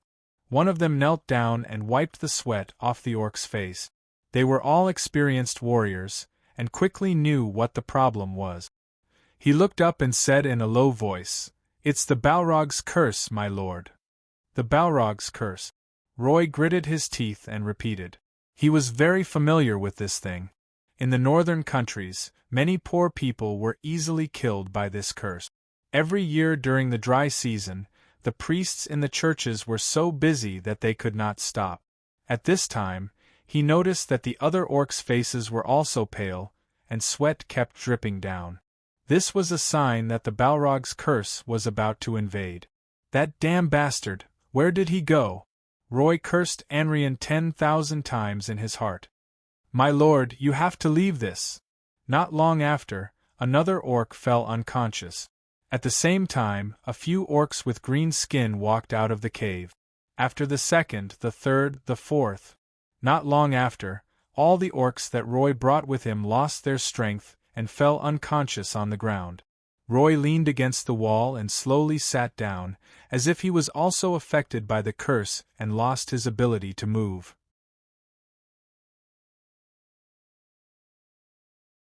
Chapter 34. It's the Balrog's Curse. The voices of the orcs were rough and hoarse, like the sound of tree bark rubbing against each other. As they spoke, they approached the fallen humans. Roy's eyes seemed to be closed, but upon closer inspection, there was still a small gap. He leaned against the wall and sat down, observing the orcs' every move. The pendant he wore around his neck was actually a magic item, forged by the dwarves and enchanted by the hands of the great wizards of the northern countries. It could protect him from being affected by the curse. In fact, Roy's condition was not bad. In such a hot temperature, his body was still normal, and he did not even sweat much. However, this bad guy still pretended to be in trouble. Firstly, he wanted to hide the magic item in his hand. Secondly, his intuition told Roy that the Balrog's curse was too coincidental. It was a little strange. He wanted to see what these orcs were going to do next and find the crux of the problem. What should we do? We don't have a priest to save them. He heard a few orcs discussing among themselves. For some reason, the voices of these green-skinned fellows suddenly became very loud, and every word seemed to be shouted out. The little ones are treacherous and cunning. I hate them, but we can't let them die in front of us. The orc commander Gaul's voice rumbled like thunder, and it was so loud that it hurt people's ears. Let them drink that. But the chief said that it's best not to reveal that to outsiders, another orc called Orcash said. He seemed unwilling and his words were stiff. Don't bother, these people won't remember anything when they wake up. Roy squinted and saw the commander rudely interrupting the opposition. In the rustling sound of fur rubbing against each other, the orcs took out a water bottle from under the cover of their fur and squatted beside the fallen humans to feed them. What was this? Roy was not too sure, but he was careful. When the orcs fed him the water, he did not swallow it directly, but kept it in his mouth. Although he knew that these fellows were unlikely to play tricks like poisoning, there was no harm in being careful. Fortunately, the orcs seemed to cherish the wine in the kettle very much. They were very frugal and only fed each of them 2 small sips. Otherwise, if they drank too much, their cheeks would bulge and they would not be able to hide it. After feeding all the people who had fallen to the ground one by one, he saw Orcash put away the kettle and put it back into the fur that he always wore. He even patted it and walked to the side again to wait quietly. The water was very sweet, and it carried a fruity fragrance and coolness. Roy couldn't help but want to swallow it. However, he still resisted because he couldn't be careless at a time like this. 15 minutes later, he heard a few soft moans. The few drops of fruit syrup fed by the orcs seemed to be filled with magical powers. The exhausted heart of the servant on the ground was reinvigorated, and his limbs were no longer stiff. They squeezed out a low groan from their throats, then slowly sat up and gradually regained their mobility. Although their bodies were still weak, they were finally out of their unconscious state. The curse has been lifted? Roy's nerves jumped. He was not a narrow-minded and short-sighted orc. He knew that there were indeed many ways to dispel the Balrog's curse in Eladia without relying on the dispelling spells of priests. However, those were all expensive and precious items or potions that were rich in magic. They were definitely not things that these orcs could get their hands on. What did the orcs give them to drink? Thinking of this, Roy finally swallowed the fruit syrup that was in his mouth into his stomach. It flowed down his throat and into his body as if it had a life of its own. It had a sweet aftertaste, and the cool air flowed through his limbs, soothing the fatigue in his body. He couldn't help but feel energized. "My lord, please forgive my incompetence." At this time, his servants forced their weak bodies to kneel in front of Roy. They lowered their heads in shame and begged for forgiveness. To the servants of the Brendel family, not being able to protect their master was the greatest sin. It was just a trip to the Douro basin, and they couldn't hold on and fainted one by one. If the orcs had any evil intentions, wouldn't young Master Roy be like a sheep in a pack of tigers? If it was any other time, Roy would have fiercely reprimanded them, but he didn't have the mood to do so. His mind was spinning rapidly, thinking about other things. Traveling was not his main business, but after so many years of dealing with different races, Roy quickly realized that the fruit syrup that the orcs gave them contained great benefits. In the northern countries, other than magic potions and magical items that he rarely came into contact with, commoners and nobles had no other way to get rid of the Balrog's curse other than seeking help from a priest. This caused the churches in Khaki to be overcrowded every day during the dry season, and the number of farmers and stonemasons who died from the Balrog's curse was uncountable. But now, he found a strange wine in the Stone Crow clan that could directly dispel the curse. Moreover, even without mentioning the value of dispelling the curse, just the unique taste alone would make it highly sought after in the northern countries. Investing in the Green Dragon was a long-term benefit. Before the Green Capital defeated the northern countries, the Brendel family's investment would not be repaid. Currently, Khaki was in a state of loss, and they had no choice but to use the method of tricking foreign merchants. But this was not a long-term plan. Roy needed to find a way to fill the gap in their funds. It was right in front of him. This was a treasure that could be excavated. Roy did not expect that the orcs would give him another surprise, even though they did not lead him to the real gold mine. "Let's go, weak humans. This place seems to be very dangerous for you." The orcs were already pulling them away. Roy fell into deep thought. He had long forgotten about the gold mine, and tried to recall every word that the orcs said, not missing a single detail. According to the information that the orcs unintentionally revealed during their conversation, the Stone Crow clan should have been brewing this fruity wine for a long time. It was just that they were restricted by their clan leader, who was a wizard, and could not reveal it to outsiders. The clan leader? This was an unimaginable resource, and Roy's ambition did not allow him to miss this opportunity. Maybe I should talk to that old man. Save, the leader of the Stone Crow clan. Rather than saying that he did not want to interact with the human merchants, it was more accurate to say that Roy deliberately avoided this wizard. To be honest, he was quite wary of this old man. When he first entered the Stone Crow clan, he had asked Anrian about his strength. Anrian's eyes were uncertain and evasive, and he said that he could not make an accurate judgment. But looking at him now, Roy knew that this old man was definitely stronger than Anrian. There was an old wizard in the Stone Crow clan that he did not know the depth of.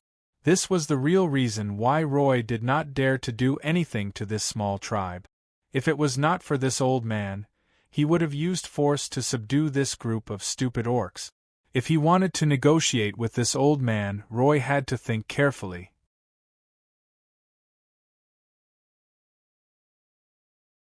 Chapter 35. You said that you want to work with us?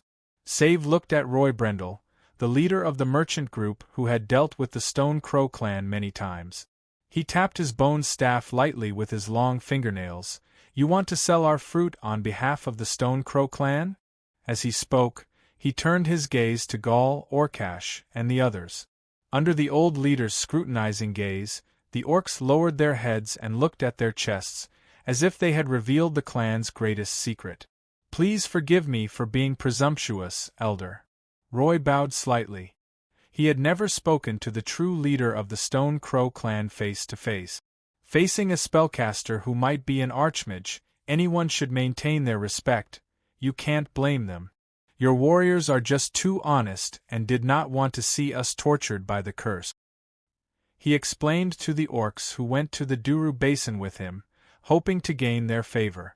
Lord Wizard, ever since the accident last time, I have been feeling very guilty. To be honest, I sympathize with your misfortune and hope that I can find a way to make up for my mistake. Roy wiped away his non-existent tears and put on a sorrowful expression, but I am just an ordinary merchant. Other than praying to the gods day and night, what else can I do? But today I have found a way to repay your kindness. His expression changed from sorrow to excitement. As long as you can sell your fruit to my merchant group, I, Roy Brendel, am willing to swear on my honor that I will bring you a large amount of wealth in the near future and improve the Stone Crow clan's current situation. The old leader did not reply. In fact, the person who spoke to Roy was not a wizard, but Caesar, who was far away in the mountain's nest. Save established a telepathic link with the Black Dragon and relayed Caesar's words to him. There was a moment of silence. During this time, Roy stared at the old orc's expression, trying to guess his thoughts. I cannot give you the recipe. This is a secret passed down from the Stone Crow clan since ancient times. The old orc said. Secret my ass. Roy cursed in his heart. Who knows if this damn orc clan has been in the wilderness for more than 200 years? Who knows if you stole the formula when you were serving some evil dragon as a family? And you still have the cheek to talk about secrets? You're even more hypocritical than humans. He did not expect that his random guess would be so close to the truth. Speaking of which, Roy also knew that it was not realistic to pry the fruit juice formula out of these orcs, and the hope was quite slim, so he did not pester them too much. He nodded slightly and said, I understand. I respect the customs and taboos of the various clans. Although I am only an ordinary merchant, I still have many friends in the northern kingdoms. As long as you can sell your products to me, I believe that in the near future, tons of food will be delivered to the Stone Crow clan. Such a firm promise seemed to make Old Orc Sif feel a little relieved. He nodded and asked, How much is it? How much profit? Roy was stunned. Splitting was a rather fashionable business model in the northern countries. It generally only appeared in the economically developed South and Sea trade. In the relatively backward northern countries, merchants usually sold goods for others, and they generally used the model of regular commissions. Originally, he thought that once the Stone Crow clan handed over the fruit to him, these stupid beastmen would have nothing to do with him. The beastmen would have no way of knowing what was going on in the market, and he could just hire a professional merchant to tell them whatever he wanted. By then, he could directly take all the profit.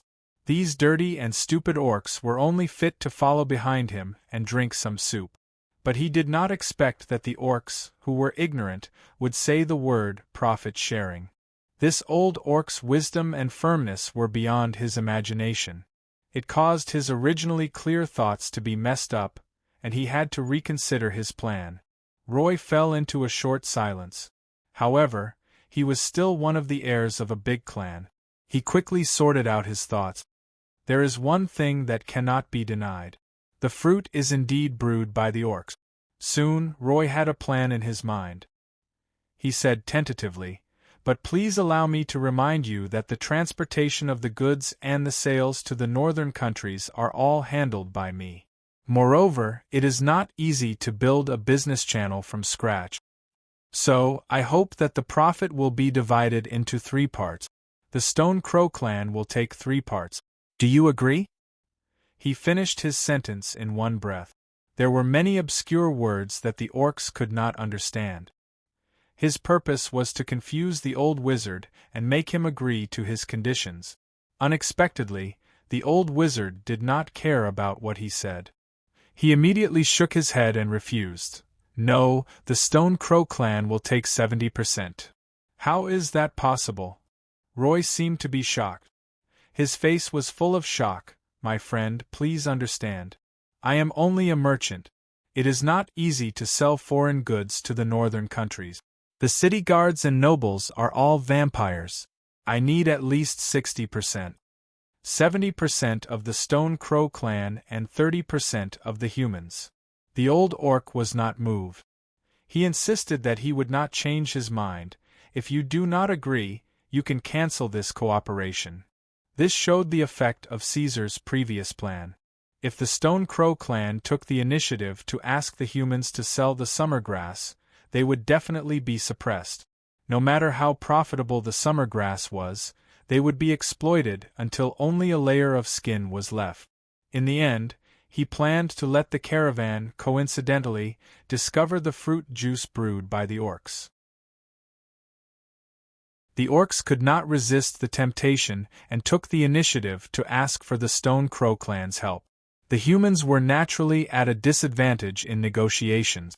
The orcs firmly held the upper hand. No matter how glib Roy's tongue was, as long as Caesar did not agree, he could not do anything. In the end, Roy could not resist the huge profits of the summer grass. He agreed to an agreement with the Stone Crow clan. The tribe would provide the fruit juice, and the caravan would be responsible for selling it to the northern countries. The profits would be divided 40 to 60, and the Stone Crow clan would take 60%. Then, please let us sign our names together under the witness of the God of Truth. The old orc's words extinguished Roy's last hope. He gritted his teeth. Considering that this was a business without any capital, even 40% was better than nothing. He reluctantly signed his name, Roy Brendel, on the contract.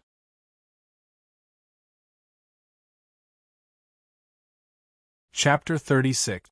The sun was scorching, but the forest was quiet, and there was an eerie atmosphere in the air. Roy bid farewell to the beastmen with a smile, but once he left the Stone Crow clan's territory, his expression turned gloomy. "Have you not found Anrian yet?" he asked. The riders and attendants looked at each other and shook their heads in unison. A bad premonition arose in his heart, but the journey to the Green Capital could not be delayed. This was an important matter that concerned the entire Brendel family, and he could not afford to delay it. He had already stayed in the beastmen's territory for too long. K2's. "Yes, sir," the tall rider replied with his chest puffed out. "Take 10 men and search for Anrian in the wilderness." Roy pinched the family emblem on his chest and made a decision within a minute. "Regardless of whether he's dead or alive, when we return from the Green Capital, I want to know the results." "Understood, my lord." The rider immediately picked 10 men from the guards at the back. Vane. "Yes, sir." A lean warrior stepped forward. "You stay here as well. Keep a close eye on the Stone Crow clan's every move." These stupid beastmen suddenly became smart. "I suspect that someone is behind this. Find him." Roy revealed a stern expression that he would only show in front of his trusted subordinates. Also, the fruit syrup was probably brewed recently. "Take 2 teams and keep an eye on these beastmen. Find out what they're doing and what ingredients they're using." "Yes, my lord." "The rest of you, I'll give you 5 minutes to count the number of people in the caravan." Roy raised his head and glanced at everyone coldly. "After 5 minutes, the rest of you will follow me." The Stone Crow clan, the Black Dragon's lair. Climbing such a high mountain was not an easy task, so when Olcash ran in, his muscular chest was heaving up and down as he panted. "We did it, Lord Ortolanso." Obviously, he was still not used to the honorifics that were commonly used in communication. The little guy agreed to our request. This idiot did not know that it was Caesar who was negotiating with Roy the whole time. He thought that Caesar did not know about it, so he excitedly ran up the mountain to deliver the news. "Well done." The dragon in the darkness revealed itself and exhaled 2 long white breaths from its nose. "You're all good." Caesar stretched out his forelimbs, wanting to pat Orcash on the shoulder to encourage him. However, when he looked at his sharp claws, he gave up the idea helplessly. However, his praise was sincere. Gaul and Olcash played an important role in this business. If it weren't for them, the Stone Crow clan would never have made such a high profit. To the honest beastmen, it was really difficult for them to put on this show. It was even more difficult to make the details so realistic that they didn't give themselves away. The beastmen in charge of this segment had obviously worked hard and practiced countless times in private. Hee. After being praised by the true dragon, Olcash scratched his bald head. His green face blushed and he became shy. You arranged it well. In fact, there were many ways to make money. Most of the evil dragon's way of making money was through robbing. They could also make a lot of money in a short period of time by kidnapping and plundering. However, Caesar couldn't do anything that those evil dragons could do. At the very least, the only ones who would do something like that were the young dragons who had gradually become stronger. With Caesar's current situation, if he did something like that, he would only bring about his own destruction. From a safe point of view, the most ideal and suitable way for him to develop his business was through trade. He would be the hidden mastermind behind the scenes. First, he would rely on the summer grass to make a huge profit. Then, he would snowball his strength and establish his foundation. This was the foundation that Caesar had set long ago. In order to smoothly carry out this plan, he even took some risk. He asked Luna to lure the only spellcaster in Roy's army away from the caravan and then personally kill him. At that time, even if the other party found any clues, they would only be able to associate it with the dragons. They would not be able to link it to the Stone Crow clan. Now that the oath was fulfilled, everything was settled. However, Olcash seemed to have doubts about whether the business of selling the summer grass fruit would succeed.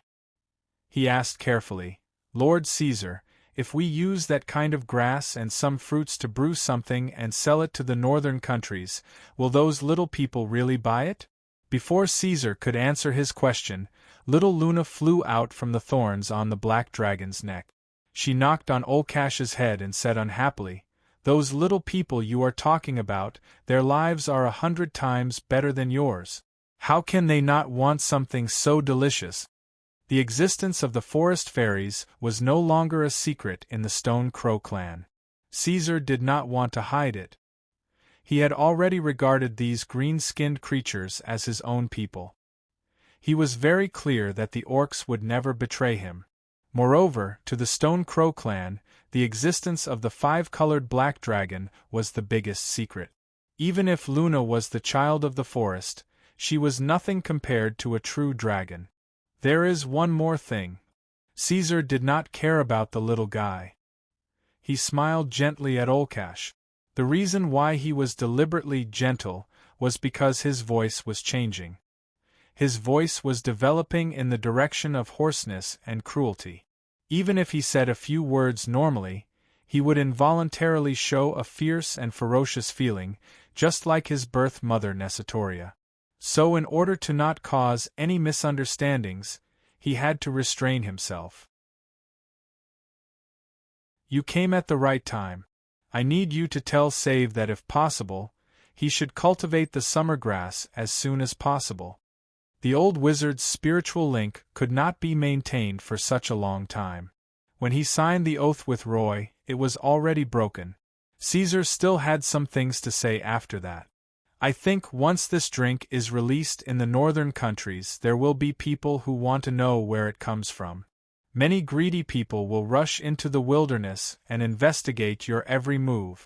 From today onwards, let Save use his magic to cultivate the summer grass in his cave. From now on, you will only be responsible for picking wild fruit. Although it was just a quick profit from primitive accumulation, Caesar would not give up so easily if he could prolong it as long as possible and obtain more benefit.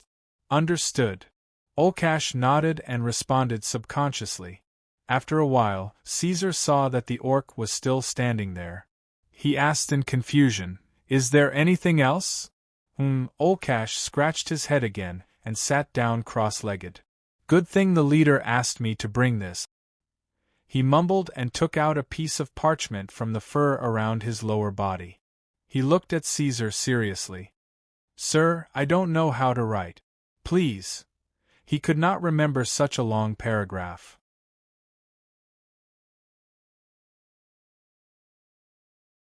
Chapter 37. The weather is getting hotter. The clan leader leaned on the mottled bone staff and looked at the boundless sky, sighing slightly as he spoke. Because the dry season is coming again. Olkash stood behind the old leader and watched the actions of the other orcs in the tribe. He seemed to be in a good mood. The little one has sent people over a few days ago. The quantity this time is more than last year. The chief commander of Gaul is already preparing. Just as Sir Caesar said, it seems that they have not found the formula for the summer grass. The fruits you picked have confused them. Save turned his head. Olkash, have you sent the base wheat horn today? Don't worry. The orc behind him nodded without hesitation. We don't lack food now. Half of the warriors are hunting for Sir Caesar. This guy is growing really fast. He can eat more and more. Save smiled.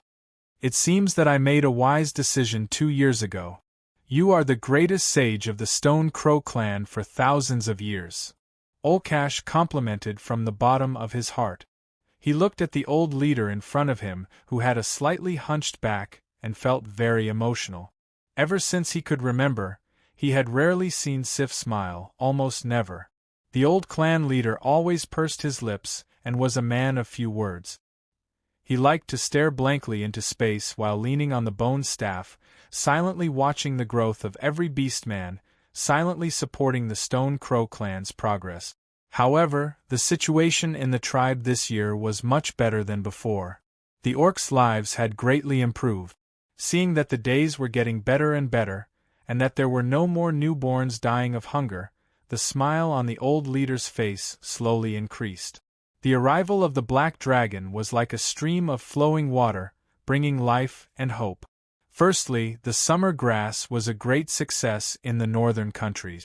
Not only was it popular among the commoners, but it also catered to the preferences of many nobles.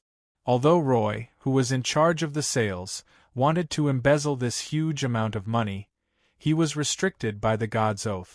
He could only reluctantly give 60% of the profits to the Stone Crow clan.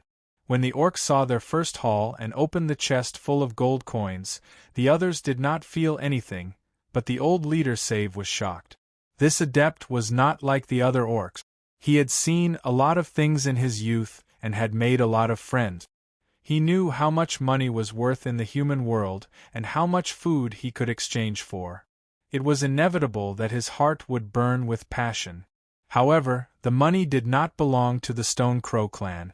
It belonged to Caesar, and Save had no right to touch it. He knew very well how attractive treasures were to dragons. He sighed softly and did not say anything. He closed the box and had 2 orcs carry it to the black dragon at the top of the mountain. However, what Caesar did next really shocked the orcs. The black dragon gave this treasure to the Stone Crow clan. It had been a whole year, but Olkash still remembered what the black dragon said. The black dragon said, "The purpose of these gold coins is not to lie in my nest. They are as meaningless as stones here. Only by spending them can the true value of wealth be shown." Unfortunately, almost no one in the Stone Crow clan could understand the true meaning of these words. How could gold coins be compared to stones? Even the old sorcerer, Seth, who was known as the Wise One, did not understand what was going on. However, this did not stop the tribe from worshipping the black dragon. They followed Caesar's orders and used all the profits from selling the summer grass to buy food from the humans. At the same time, they exchanged for armor and weapons suitable for the orcs. They also bought many tools that they did not know how to use in the beginning. After obtaining the resources, under the guidance of Sir Caesar, the orcs continued to expand their territory and range of activities. The Stone Crow clan was no longer the same as before. They had already advanced from the Stone Age to the Iron Age. With enough resources, the warriors had more time to complete their training, improve their strength, and improve their fighting skills. The women did not have to worry about not being able to feed their newborns. They worked hard to give birth. As long as they could maintain the current cycle, the Stone Crow clan's scale and fighting strength would multiply several times in less than 10 years. They would become a large tribe that truly had the right to speak in the great wilderness. How many people does Gaul plan to bring? Save, who had been silent for a while, suddenly asked. He narrowed his eyes and looked at the rising sun in the sky. 20 is enough. We have walked this path countless times.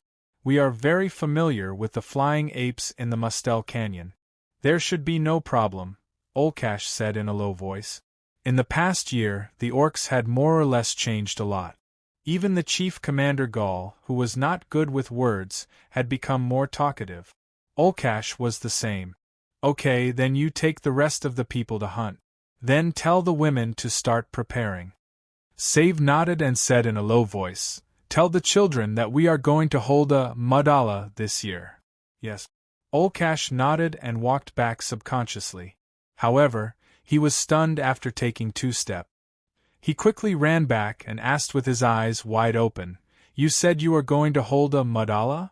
Madala was the most important traditional festival of the orcs. Before the ancient Orc Empire fell apart, every year, Madala was a carnival for the orcs.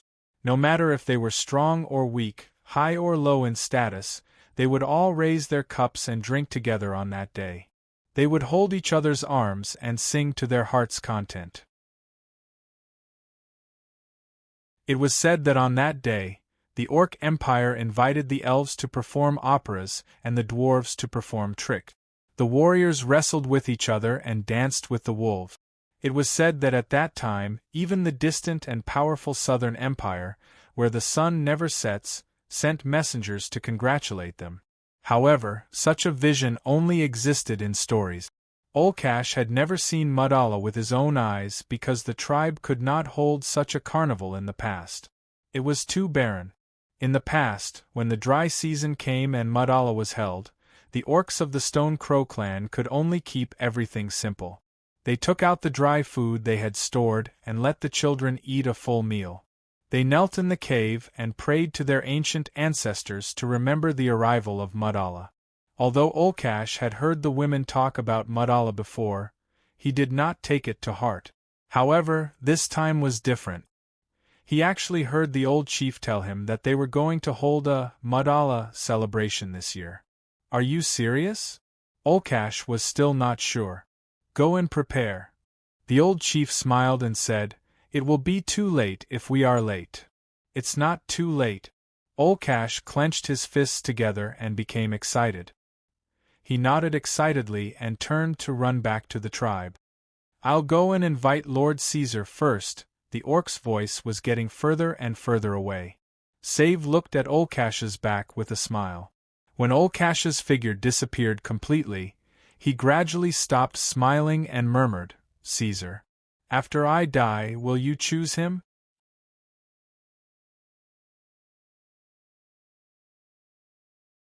Chapter 38.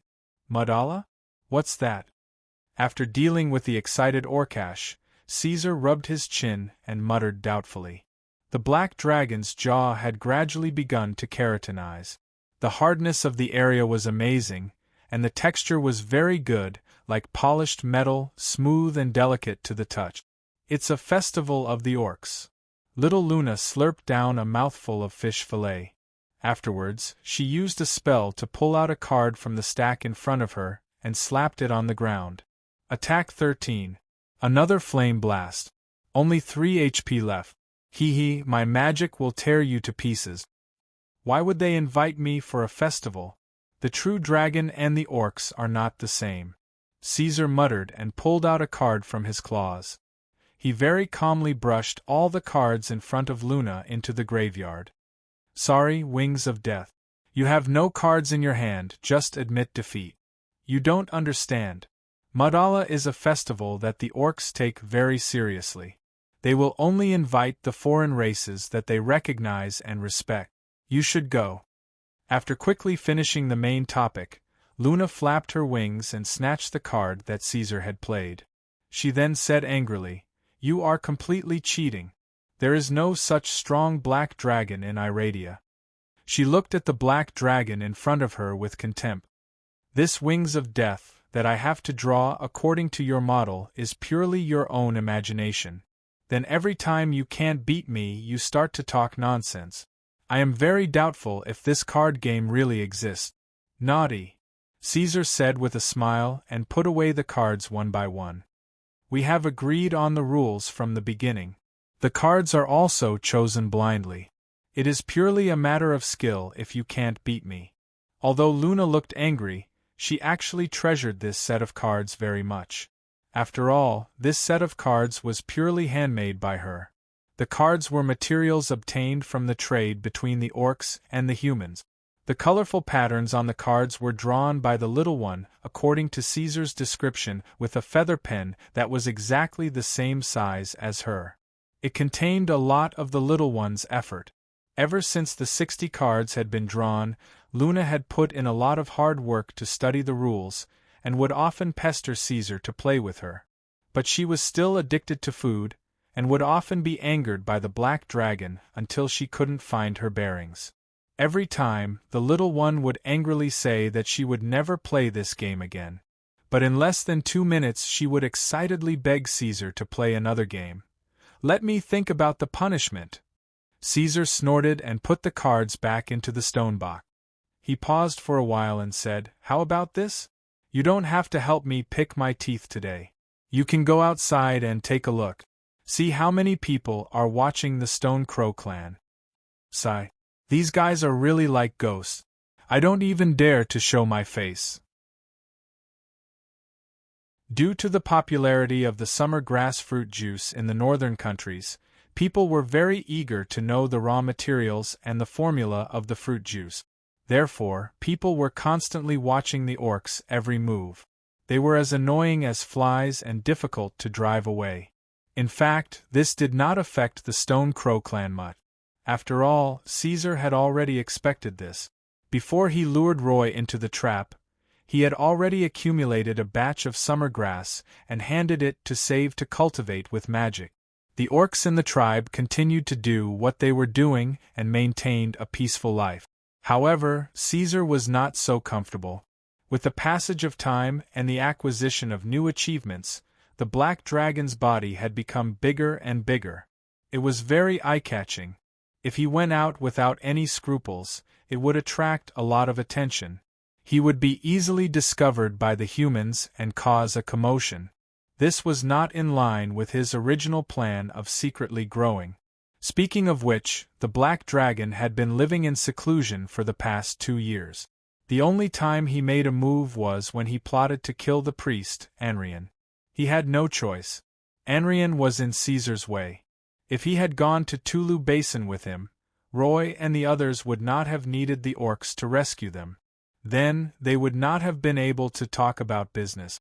After that, Caesar hid in his nest and slept most of the time. Occasionally, he would cook when he was in a good mood. When he was bored, he would play games with the little one to relieve his boredom.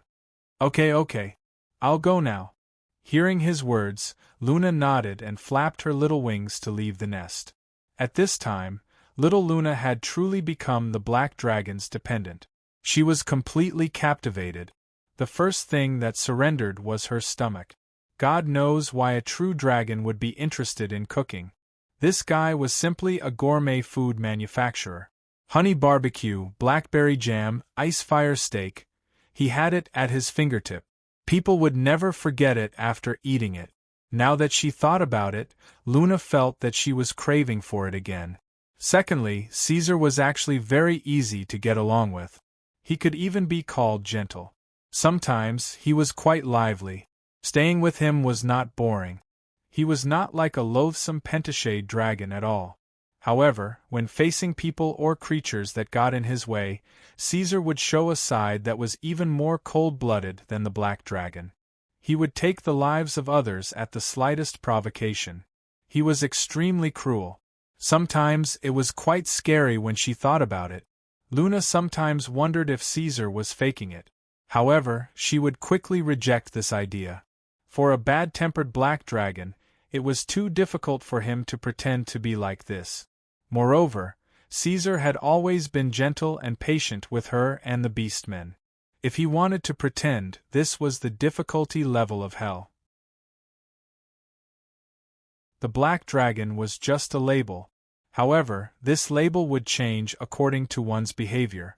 At least for Luna and the Stone Crow clan, they would definitely not associate Caesar with the Black Dragon.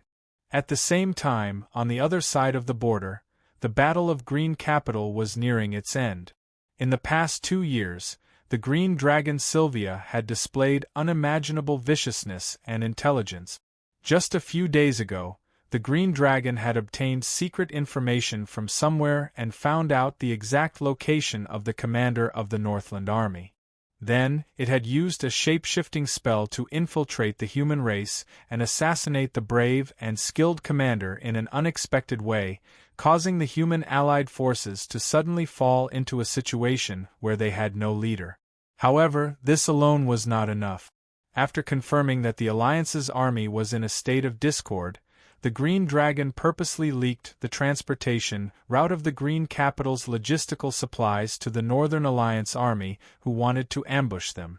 At the same time, her loyal subordinate, the Ogre Chieftain, also made great contributions on the battlefield, crushing the camp of a kingdom's army.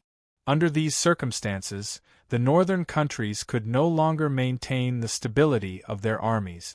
Using the war machine consumed resources at a rate no less than burning them. The humans no longer had the ability to continue this drawn-out war. In the end, the remaining 14,000 soldiers of the northern countries retreated to the Mustel Grand Canyon. The battle ended with Green Capital's glorious victory. Due to the Green Dragon's viciousness in this battle, the people added a new name to her title of Green Capital's Jade, the Mother of Poison. This was a curse of the humans, but the 5-colored Green Dragon took it as a compliment. The victory of the battle caused the dragon's reputation to reach its peak. Her influence did not decrease in the long war of attrition, but instead increased. Even now, there was still an endless stream of evil clans that sided with the Green Dragon. Green Dragon Sylvia, who was standing at the heart of the storm, had greatly grown her ambition. She had doubled the size of her territory in a short period of time and extended her reach to even further places.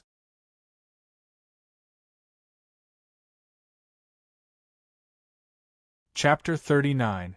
Mutara began at dusk and lasted until late at night. The orcs invited the true dragon at the top of the mountain. The old wizard used a magic item to seal off the Stone Crow clan's territory so that outsiders would not be able to peek in.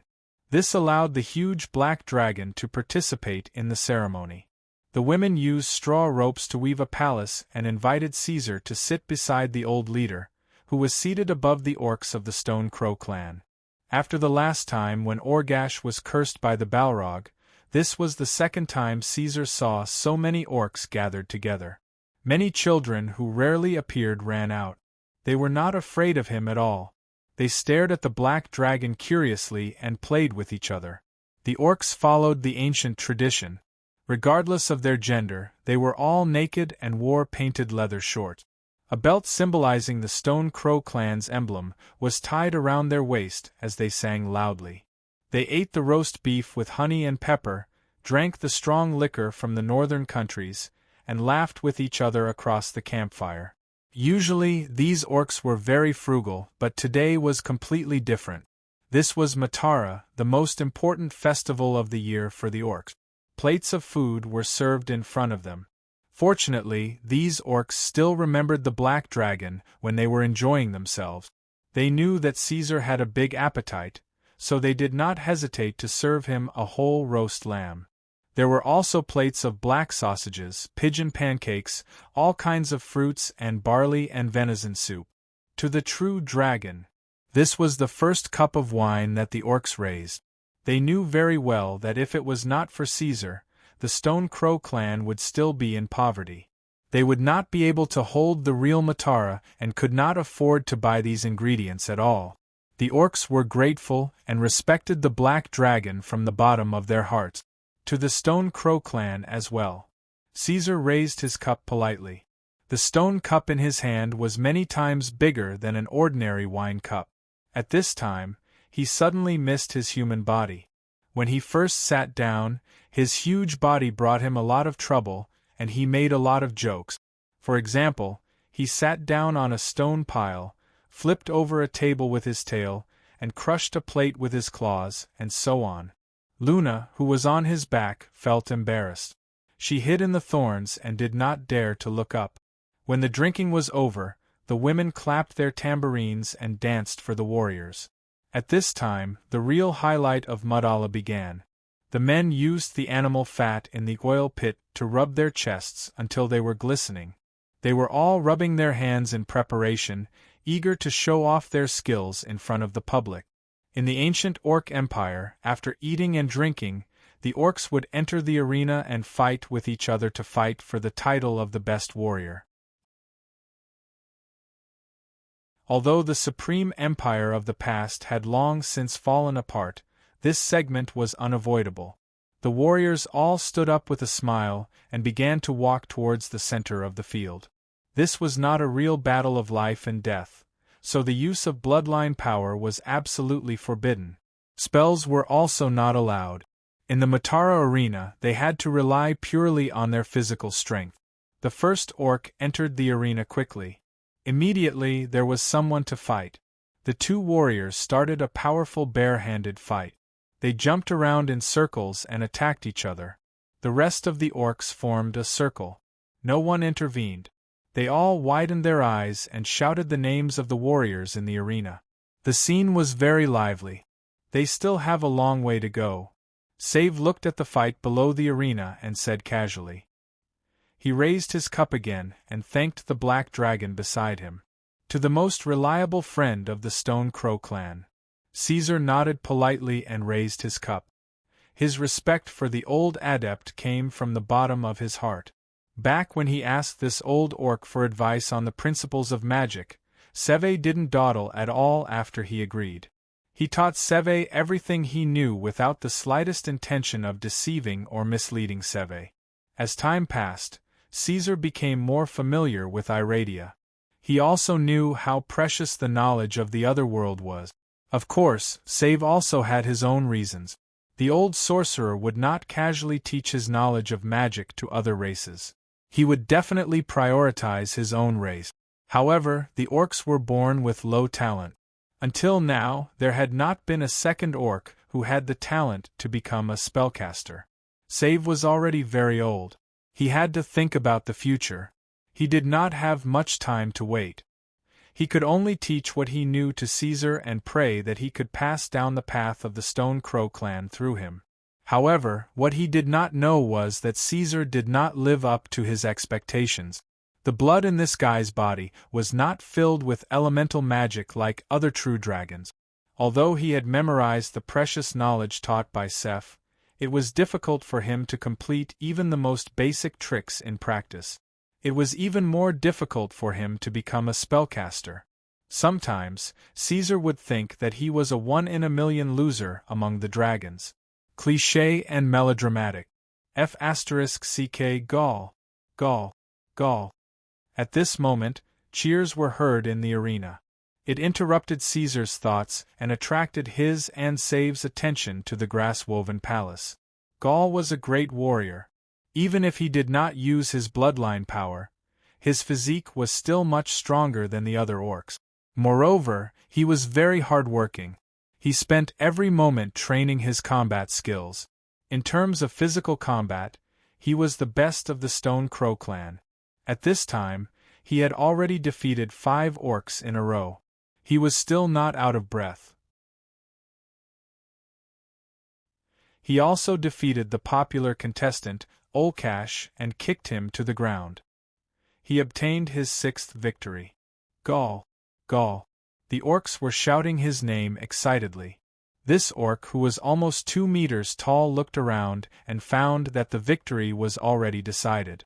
None of the 100 warriors came forward to challenge him. However, this great commander was also arrogant in Mudala. He was still not satisfied. He turned his gaze to the seats where Save and Caesar were sitting.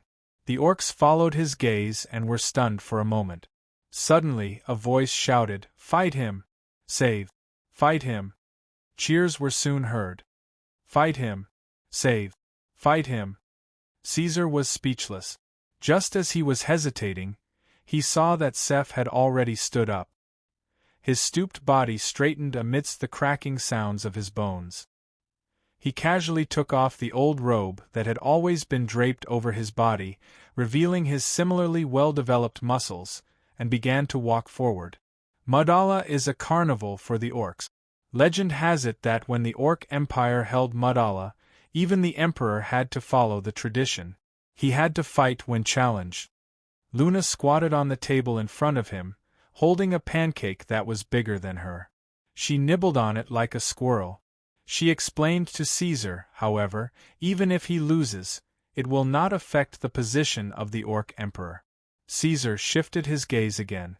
Surprisingly, in the arena, the great warrior Gaul was temporarily at a disadvantage. The experience of the old leader was far beyond these young orcs. Moreover, Save's strength was not weak either. He punched Gaul until his face was bruised and swollen. Caesar stared at the scene in a daze for a while. The difference between his imagination and reality gave him a toothache.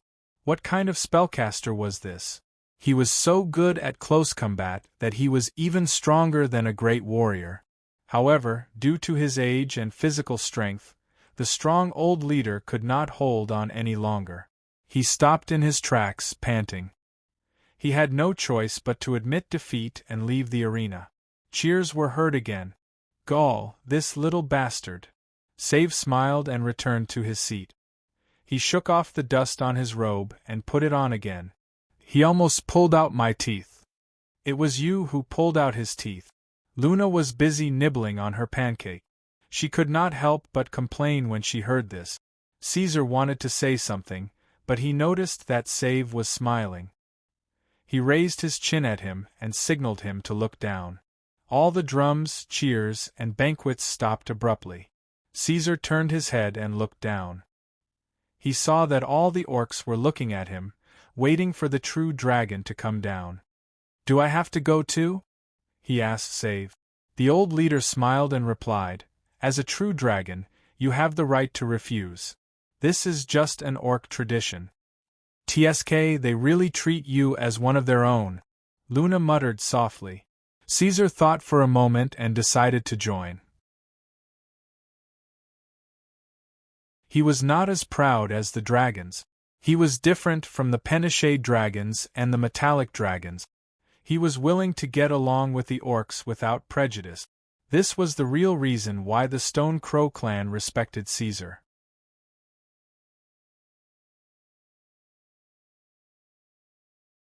Chapter 40.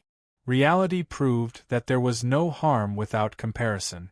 When Caesar entered the arena, Luna raised her head. Ignoring the crumbs in her mouth, she subconsciously blurted out, "So big."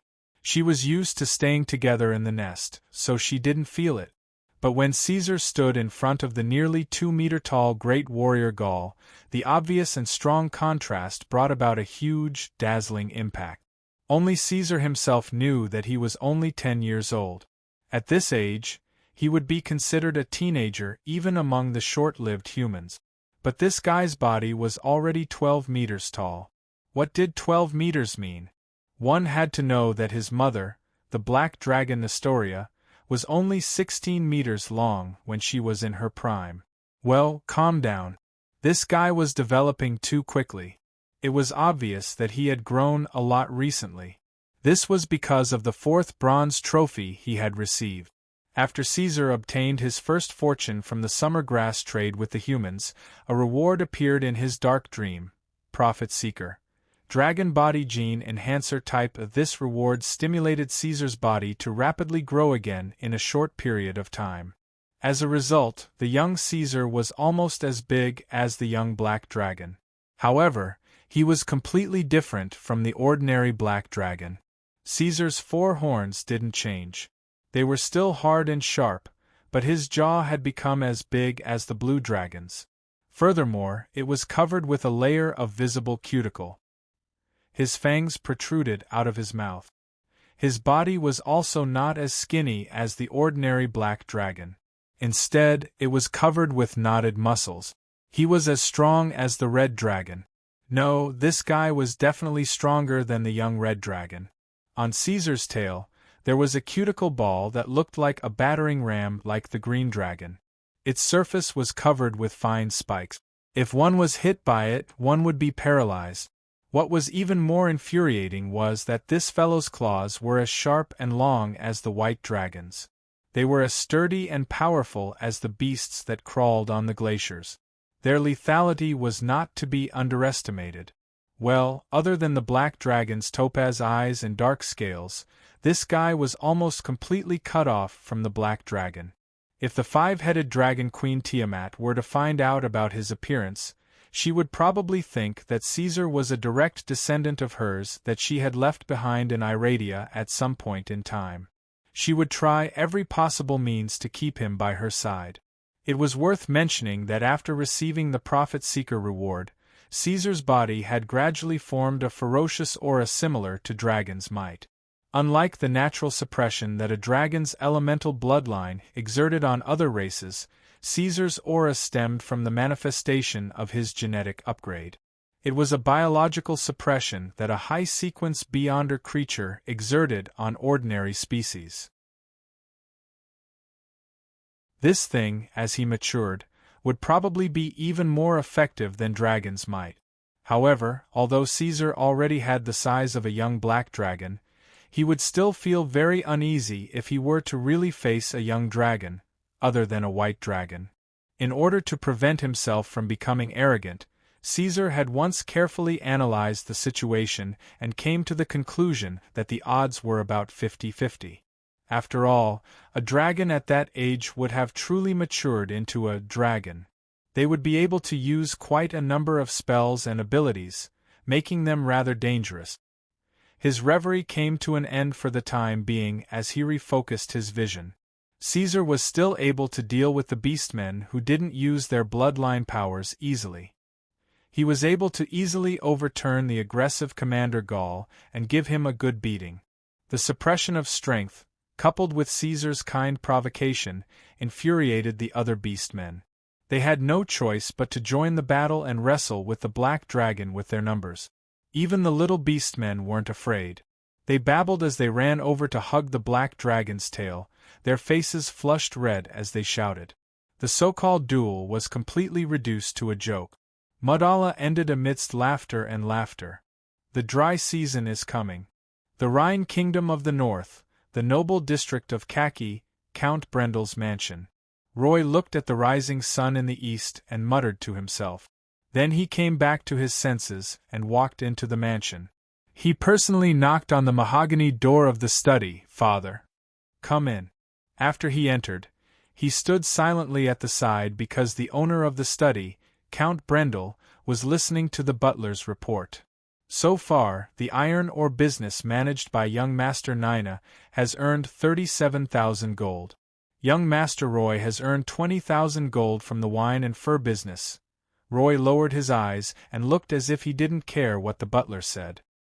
He had been with Count Brendel for more than 20 years and knew that his father hated being interrupted when he was talking.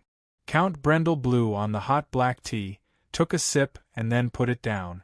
He said casually, "Roy, I know that you used a lot of the family's resources. Recently, your business has been very big. Even Duke Ryan has heard of your name. However, your income seems to be a little low. In fact, through my hands last year, the wine business alone earned as much as 100,000 gold, father." The butler stepped back and Roy stepped forward. He bowed slightly and said softly, "But you know, I signed an agreement with the wild beast men. 60,000 gold went to them and was sent to the Stone Crow clan. There are still 20,000 left. You know, my subordinates." Count Brendel grunted in response. "I don't know how much power you have gathered outside, and I won't ask in detail. But since you can't find the raw materials for that fruit juice, is it difficult to deal with a group of beastmen?" "Actually, I'm a little hesitant." Roy shook his head and continued, "Anrian's death is very strange. Although there is no evidence that it was done by the Stone Crow clan, I still feel that they are not simple. The things that happened at that time are too much of a coincidence." "What are you worried about?" The Count motioned for the butler to leave. Roy pursed his lips and said his guess. I suspect that someone is supporting the Stone Crow clan behind the scenes. There is a mastermind behind all of this and cleared all of the obstacles for them. Now that I think about it, the Stone Crow clan was already unable to support themselves a long time ago. They were selling their pelts at an unimaginably low price. If they had this miraculous fruit juice, they would have taken the initiative to talk to me about a deal. Moreover, I suspect that Anrian's departure from the team was arranged. If he was coincidentally present when we encountered the Balrog's curse, we wouldn't have needed the Beastman's fruit wine. He was deliberately lured away. Later, we found a burned forest a few miles away. The traces showed that there had been a battle there. I have reason to suspect that Anrian was killed there and the evidence was destroyed. Roy slowly straightened his body and looked into his father's eyes. This is the reason why I haven't done anything to the Stone Crow clan. Other than their great mage leader, I suspect that there is another person or creature in the Stone Crow clan. All of this was arranged by that creature. It is cunning and cruel. It killed Anrian just because he was in its way. While Roy was talking, Count Brendel listened quietly. When he stopped, he lit the tobacco in his pipe and asked, "These guesses are based on your intuition. How sure are you?" "I'm not sure." Roy shook his head and said bluntly, "So far, there is no direct evidence to prove the existence of the creature in my imagination."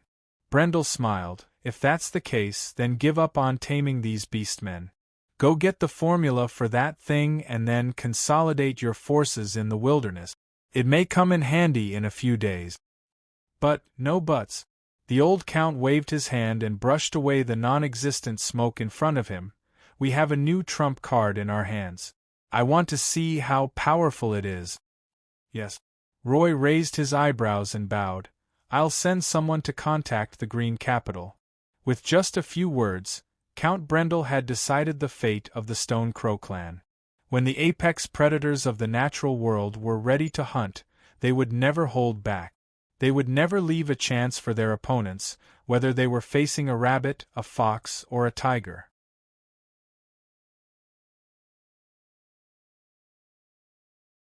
Chapter 41. Oh, phew! Luna found Caesar under a canopy of green leaves. The black dragon was half lying down with its neck flat on the ground.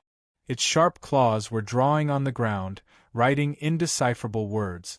"It's growing really fast."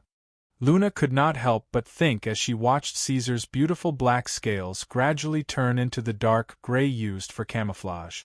She felt that she should not interrupt his thoughts. Every time Caesar fell into silence, he would become extremely serious, even a little scary. So the forest fairy swallowed the words that were about to come out of her mouth and waited quietly. The wind blew the treetops, rustling them. Luna's thoughts also became chaotic. It seemed that Caesar Ordoranzo had entered his youth. That was the beginning of sexual maturity. Would he start looking for a mate? He definitely would. She saw Caesar's ferocious horns, sharp fangs, and strong body. In the eyes of dragons, this guy was definitely the best choice for co-breeding. Many female dragons would definitely like him. The forest fairy suddenly became a little angry for some reason. At this time, Caesar finally got up slowly and shook off the dirt on his body. "Luna." Caesar saw her standing there and said, "The Stone Crow clan is gradually getting on the right track. I'm thinking about the next arrangement." He did not need to explain to the little one, but Caesar was willing to say more. Although the forest fairy was forcefully captured by him, she had now become one of the few creatures that the black dragon could communicate with. "There's one thing I think I should tell you." Luna shook her head, indicating that she did not mind waiting for a little while. "A lot of humans have appeared near the Stone Crow clan. That's normal." Caesar stretched out his claw and let the little one sit in his palm. "The dry season is coming. Many people have remembered the fruit juice that could dispel the Balrog's curse. They have come to the Stone Crow clan to investigate, hoping to find some clues." He sneered in his heart. Whether it was on Earth or Iradia, There were many such thieves who were not presentable and wanted to reap without sowing. It's different. Little Luna shook her head expressionlessly. I've seen those spies before, but it's different this time. Caesar. She emphasized her tone.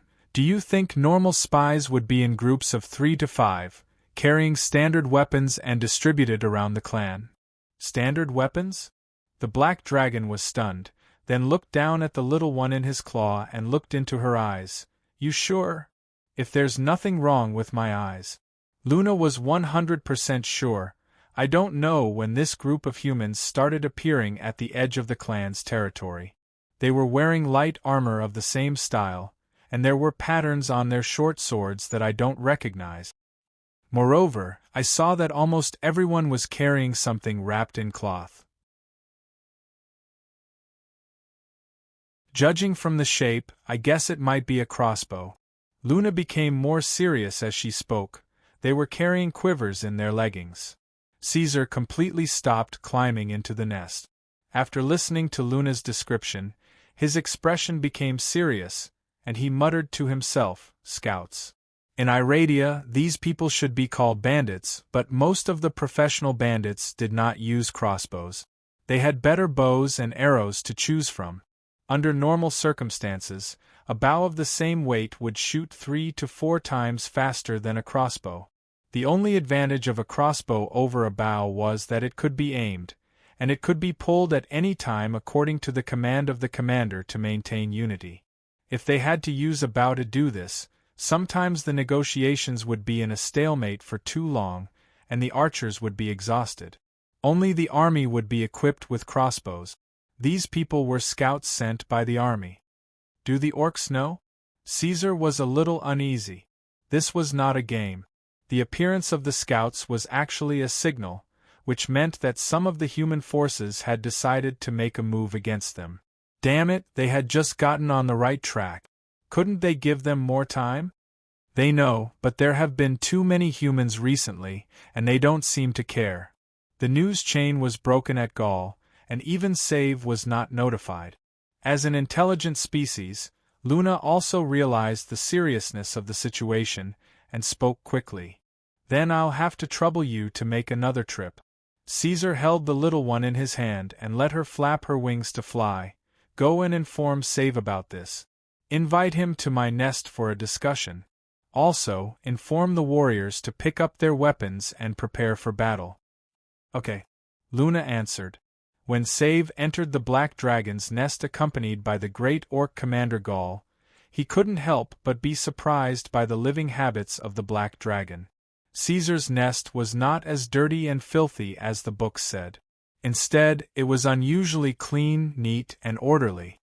Your Excellency Caesar, your residence is truly amazing, the old wizard complimented. This is all thanks to our children of the forest. Caesar glanced at Luna, who was sitting in a small stone house, and did not continue the topic. Instead, he turned to Gaul and asked, Have the warriors started preparing? The children can't wait. Save answered for Gaul, his forehead wrinkling, but please forgive the orcs for being slow. I have some doubts. Is the situation as serious as the forest fairies said? I'm afraid it's more serious than that. Caesar nodded solemnly. It's a disaster for a weak race to occupy rich resources. I knew this day would come, but I didn't expect it to come so soon. Without waiting for Save to reply, Caesar continued, Please allow me to remind you that when you return later, you should remind the women and children to get ready to move. The Stone Crow clan may need to move at any time. Caesar would never place his hopes on the weakness and stupidity of his enemies. He had to prepare a way out in advance. Cutting off all means of retreat and putting all your eggs in one basket sounded nice and imposing, but when it really came down to it, people would realize how unreliable it was to put all your eggs in one basket. It was impossible that the orcs did not know that the Stone Crow clan had an archmage. However, if they still wanted to attack the orcs under such circumstances, they probably had full confidence. Therefore, Caesar had to be cautious. While preparing for battle, he also had to prepare a way out. Hearing Caesar's words, Save's expression became serious. He understood Caesar and knew that the black dragon would not speak without thinking. I understand. The old chief nodded solemnly. We will not allow those small fellows to threaten the clan. We will wait here. If they dare to come, the orcs will give them a heavy blow. Great Commander Gaul clenched his fists together. His words were sonorous and forceful, as if he was making an oath. No. However, the black dragon sighed and shook his head, as if he did not agree with Gaul's words. The straightforward orc immediately became anxious. My lord, we have armor and weapons. Please don't worry, the orcs will definitely fulfill their promise to you. I said no. Caesar repeated his words with a heavy tone. He then stood up and stared at Gaul. Waiting will only lead to destruction. You should take the initiative to attack and weaken the enemy's strength as much as possible. The black dragon finally revealed his fangs. Go now. Take your weapons and clean up the humans outside as if they were trash. Don't leave a single one alive.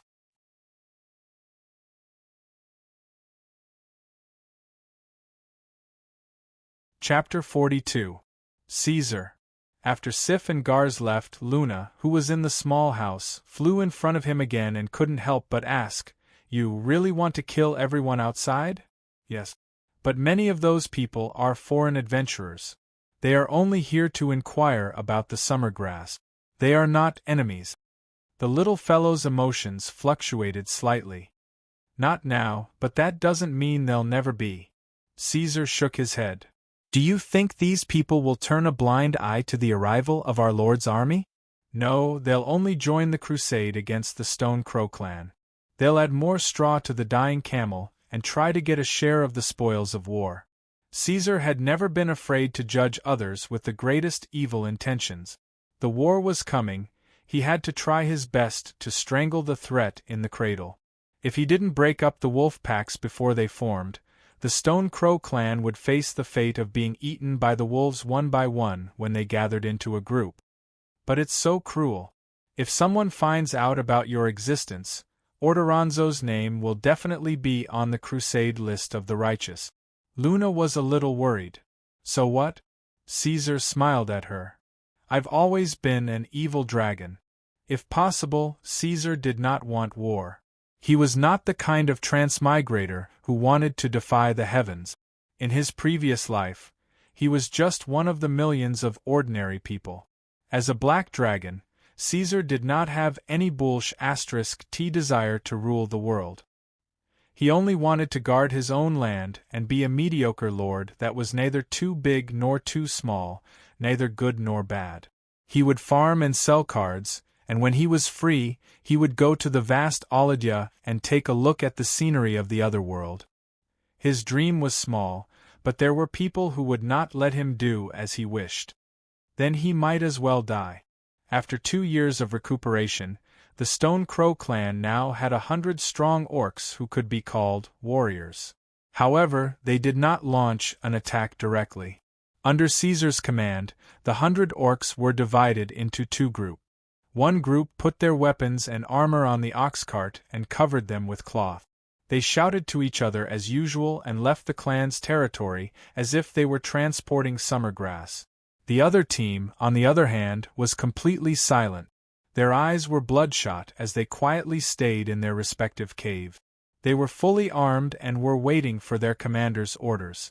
Apart from a few scouts sent by the army to follow the orcs, no one else paid any attention to the orcs who had left. That was because the orcs had been going to the monster Grand Canyon almost every day to deliver goods and summer grass. The humans were already used to it. The observers were more concerned about the movements in the Stone Crow clan's territory. The 6 scouts who were in charge of following the orcs who left yawned and were absent-minded. They were originally ordered to observe the Stone Crow clan to see if there were any unusual creatures. They were not interested in these ugly, green-skinned orcs. The leader of this group was Orcash. Although this guy was usually a little silly, he was very competent when it came to carrying out his mission. He followed Caesar's instructions and joked with the others on the way. He even allowed the orcs to go into the forest to hunt and slowed down their speed. They were delayed again and again. Before they could even travel halfway, the sky had already turned dark. Orcash grumbled loudly for a while. He then ordered them to stop moving and set up camp. It seemed like he was prepared to spend the night here. The orcs sat down and started a fire to roast the meat that they had caught. When they smelled the fragrance of roasted lambs coming from the camp, the scouts who were in charge of following them could not take it anymore. The 6 humans had been watching the orcs' movements and did not have the time to hunt for fresh meat. They could only stuff the dry rations that they carried with them into their mouth. After walking for half a day, they were hungry and thirsty. Looking at the orcs eating the roasted meat, the 6 scouts were filled with resentment. At this moment, they saw the leader of the orcs waving at them and calling out, "Friends, friends," inviting them to share the delicious food. So the orcs have already discovered us. The scouts looked at each other. Heh! One of the scouts suggested. His voice was very rough and he was much older than the others. "If you ask me, since they have already discovered us, why don't we just stand out in the open?" This guy's hair and beard were unkempt. He did not look like a soldier, but more like a bandit or a robber. "Since these orcs dared to invite us, we can't show our cowardice and be looked down upon. Let's just go up and eat. How about it, do you dare?" The old fox instigated. But these people were Count Brendel's direct troops, and did not let their appetites get to their heads. They shook their heads and said, "If you want to go, go by yourself." "Cowards!" The unkempt scout scolded, then stood up and adjusted his belt. "I'll go alone." As he said that, under the disgusted gazes of the others, this guy walked casually towards the orcs' camp. Half an hour later, the old fox puffed out his stomach and raised his eyebrows. He returned safely as if he had returned victorious. His mouth was full of oil and he burped repeatedly. It was obvious that he had been warmly treated by the orcs and had eaten his fill. This time, the other scouts really could not take it anymore. Coincidentally, the orcs sent out another invitation, so they left the old man who was full to be in charge of rotating, and all of them swarmed into the orcs' camp. These orcs obviously did not treat them as outsiders. They shouted to each other and passed the fragrant roasted meat to the 5 humans who were slightly uneasy. The delicious food reduced their vigilance to the lowest point. In between big mouthfuls of meat, the leading orc suddenly slapped his head and apologized to the 5 human soldiers. Then, he took out 2 jugs of good wine from the northern countries from somewhere. This time, they ate even more happily. They did not even care when Olcash said that he wanted to give the wine to the old man from before. They allowed the strong orc to raise the wine and walk towards the place where the soldiers were originally at. 10 minutes later. Suddenly, there was a shrill scream in the distance. The 5 soldiers in the camp were shocked. They quickly threw down the roasted meat in their hands and jumped up with their swords. However, they found that they were surrounded. The orcs who were originally smiling and charmingly naive all changed their faces, revealing fierce fangs and sharpening their swords as they walked towards them. The screams did not stop. The few scouts were quickly chopped into meat paste. At this time, Olcash also returned from not far away, his protruding fangs stained with blood. The orcs lifted the cover on the ox cart, and as they put on their armor they teased, "Olcash, you didn't bite that person to death, did you? I didn't expect you to have such a hobby. That guy was quite strong. He almost got away." Olcash scratched his head and laughed foolishly. He raised a torch and set the surroundings on fire. His smile was especially scary in the light of the fire. The wilderness in the dry season was set ablaze. The fire burned fiercely and thick smoke billowed. It was now late at night. The flames in the dark would make all living things panic, but it did not affect the orcs who were born with night vision. The fire was the signal for the orcs to attack. They split into 2 groups. One group charged from the clan's territory, and the other group surrounded them from the outside. In this situation, the old wizard Save also chose to take action to ensure that nothing went wrong. This was a massacre.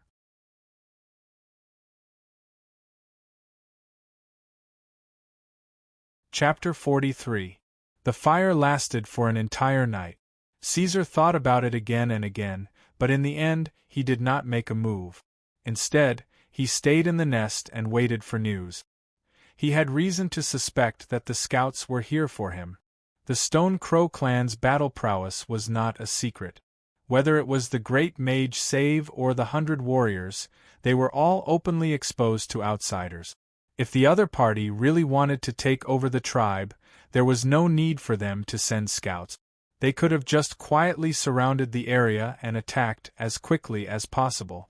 Then, there was only one reason for them to send scouts. They guessed that the Stone Crow clan was supported by someone else and wanted to find out more about it before attacking. It's that guy. Caesar suddenly thought of the unusual leader of the merchant group, Roy Brendel. Among the humans, only he had close contact with the Stone Crow clan and would have such suspicions. That was why Caesar chose to bide his time for the night to avoid being discovered by the other party's warlock's eye spell. Sometimes, the unknown was even scarier than a sharp sword.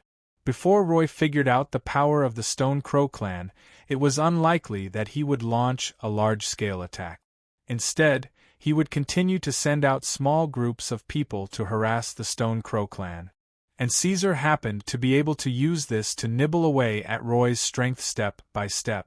When dawn broke and the beastmen dragged their tired bodies and gathered together, he realized that many of the warriors were injured. Some of them were even more serious. "We killed a total of 144 humans." Gaul grimaced in pain. His right cheek was swollen as if he had been hit by a hammer. 80 of them were armed with crossbows. They were using the standard weapons you mentioned. These guys are stronger than the adventurers. They were able to hold their ground and launch an effective counterattack when we launched a surprise attack. 12 of our brothers were killed by swords and arrows. Gaul's voice was choked with sobs as he spoke. With such a casualty ratio, the results of the battle were, in fact, quite fruitful. However, those who died were after all their fellow tribesmen, so it was inevitable that the beastmen were in low spirits. "Go back to your nest. Those who need to sleep, sleep, and those who need to recuperate," Caesar ordered the orc warriors. No one knew when it started, but he had smoothly taken over the control of the orc warriors. After the warriors were pacified, the black dragon turned to the old wizard and asked, "If I'm not mistaken, the women of the horde are not as weak as humans. When necessary, they can also pick up a weapon." "Yes." The old wizard nodded. His main purpose last night was to use magic to monitor the entire border of the territory to prevent any fish from escaping the net. With such a heavy workload overnight, even an archmage like him could not bear it. He looked exhausted and haggard. It's just that it's difficult for them to have the same combat power as men. Save's words were slightly concealed, mainly because he was worried that Caesar would send the women to carry out dangerous missions. After all, in the battle last night, even the elite warriors had suffered casualties. If it had been the female beastmen, who had weaker combat power, the number would have probably increased by several times. "Don't worry." Caesar heard Save's unspoken words and said calmly, "The women don't need to fight for the time being. Let them be responsible for the reconnaissance mission. If they encounter the enemy, prioritize their own safety and try to avoid them." In a situation where both sides did not know each other's strength, the confrontation of intelligence and reconnaissance became a relatively important part of the battle. If Roy could know Caesar's existence and strength first, he could quickly judge the situation and launch an attack. On the other hand, if Caesar was the first to discover the camp of the human army and where the commander was, he could also formulate a decapitation plan to kill the enemy. War was not a game. Speaking of which, it was the first time that the Black Dragon encountered such a situation. Without experience, he could only try his best to apply his knowledge to practical operations, supplemented by an extremely cautious mentality, and strive to do the best he could with caution. The soft sound of the forest lingered in the ears. The stream at the bottom of the valley flowed, meandering through the stone riverbed. The sunlight sparkled on the surface of the water. Under the trees, the war horses neighed softly, stretching out their hooves to dig at the solid soil covered with dried leaves. The soldiers lowered their voices and joked with each other. From time to time, Roy could hear the faint sound of spears colliding and chainmail sliding. This time, he brought 1,000 soldiers and had just passed through the monster Grand Canyon. However, his expression did not look too good, because the scouts that he sent out earlier had completely disappeared. Roy had a premonition that those soldiers had died in the wilderness. They were discovered by the enemy and were swallowed whole. As time passed, the facts gradually confirmed his guess. Interesting. Roy played with the family emblem in his hand. As a member of the Brendel family, he would not take the death of 80 soldiers to heart. What truly shocked him was the decisiveness and cruelty displayed by the other party in this confrontation. He had ordered the soldiers to avoid conflict with the Stone Crow clan as much as possible, and even retreat if necessary. Their mission was to see if there were any strange creatures in the Beastmen tribe. Without using weapons, those stupid Beastmen would definitely not be able to sense the danger. There was only one possible reason why the Stone Crow clan would strike first and kill all of them in cold blood. That was, there was another person or a highly intelligent creature among them. That person or creature was controlling the Stone Crow clan. Based on its own analysis, the Stone Crow clan decided to kill the potential threat while it was still in the cradle. At the same time, the Stone Crow clan would show its power to its potential enemies. Roy had imagined the existence of that creature more than once, but sometimes he also wondered if he was fighting a battle of wits with the air. But now everything was clear. That creature must exist. Interesting fellow. What are you? Human? Fairy? Strange creature? Or a dragon? Roy laughed. The enemy was very smart. He wiped out all his scouts in one fell swoop, not leaving a single one alive, causing him to know nothing about him. Next, if he continued to send people to investigate, it would be exactly what that creature wanted, and his strength would be slowly eroded by that creature. But Roy narrowed his eyes. What the enemy did not know was that this was a sign of his lack of confidence. If that creature was really a fearless and powerful existence, then he would not care about the scouts he sent. He would only let the human soldiers wander around the Stone Crow clan and wait for his main forces to appear. Then, he would bare his fangs and devour them all in one go. That creature is definitely not so strong that he cannot accept it. After coming to this conclusion, Roy acted quickly and immediately began to give orders. K2s. Here. The trusted knight who had shown his face before took 2 steps forward. Take 10 people and go to the Knoll and Kobold clans on fast horses. Tell them to prepare for battle and wait for news in the 3rd forest of the wild. Yes. The knight placed his hand on his chest and listened to the order. He squeezed the horse's belly and ordered 10 people to go with him. Everyone else is not allowed to leave the group. Stay here and rest. We will set off again in half an hour. Roy drank a mouthful of water and got off his horse. We must reach the wild at dawn 2 days later.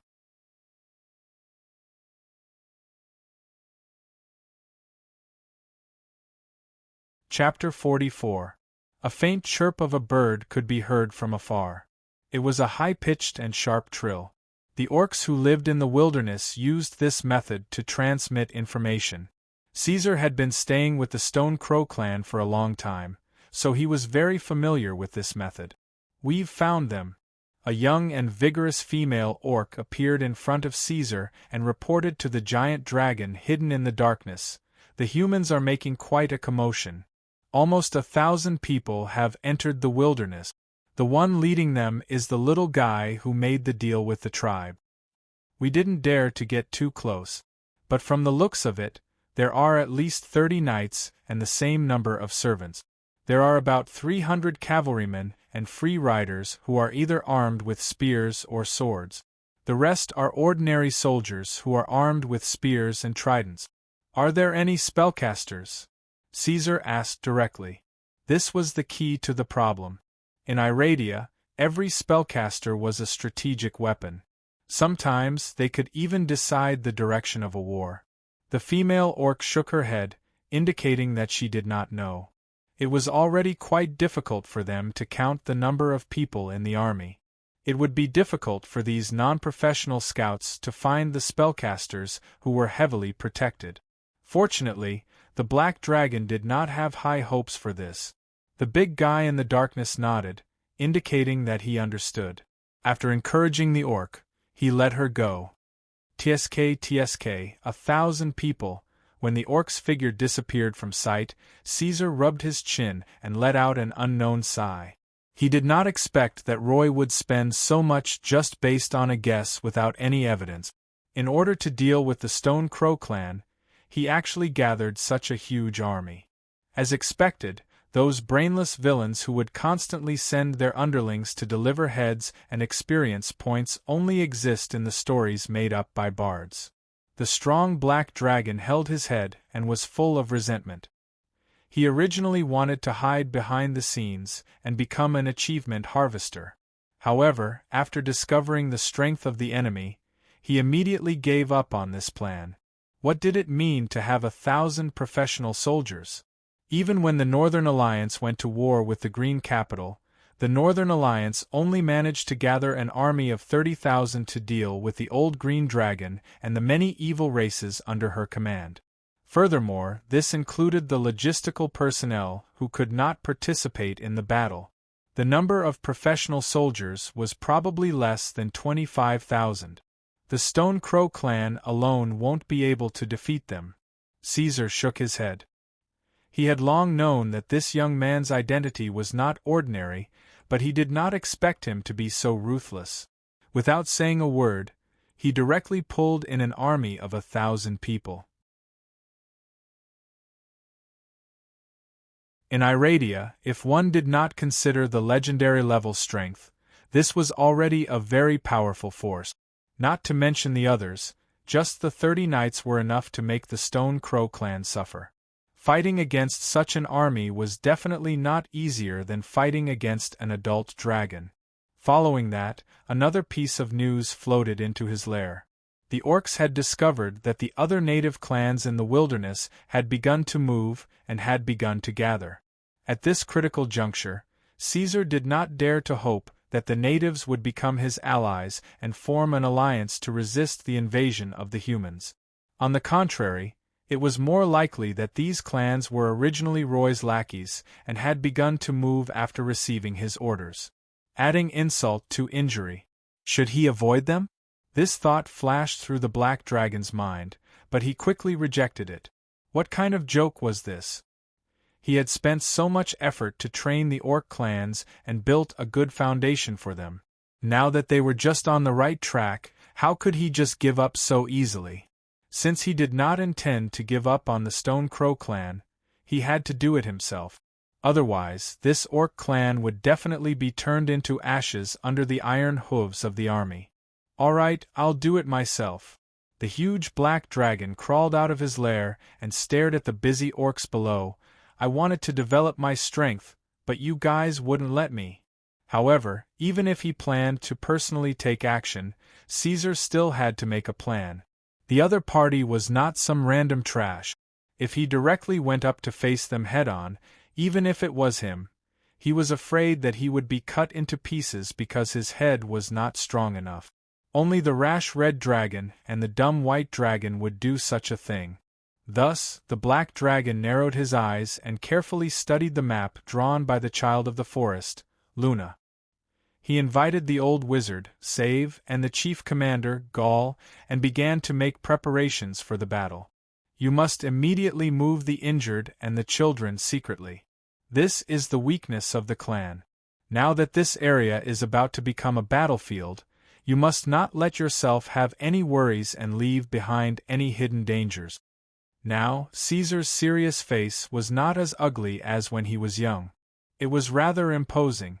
But, Gaul asked hesitantly, where are we going to hide them? The Stone Crow clan only had this one home.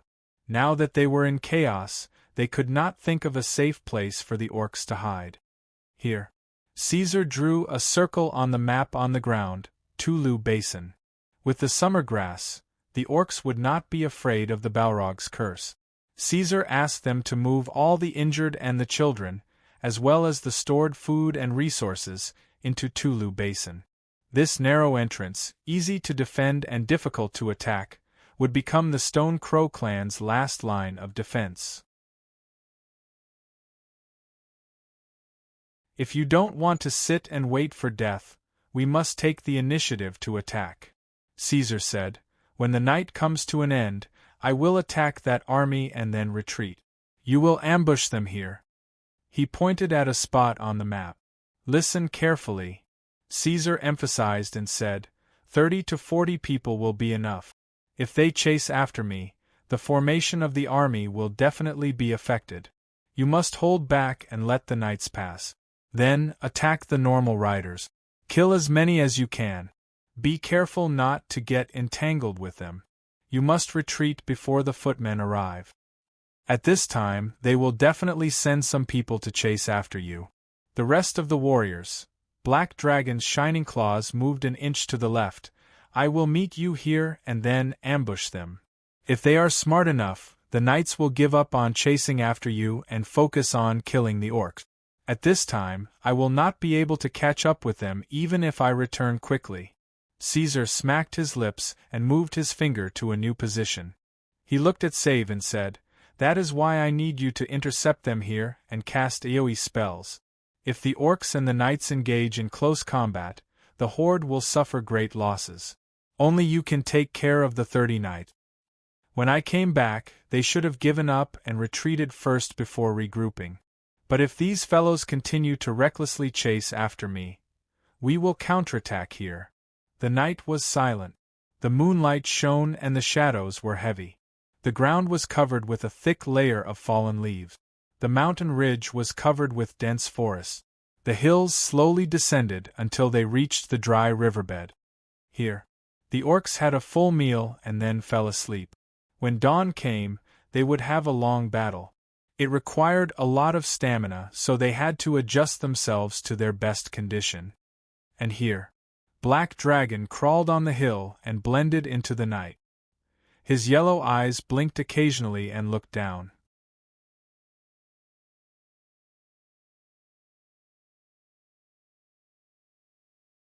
Chapter 45.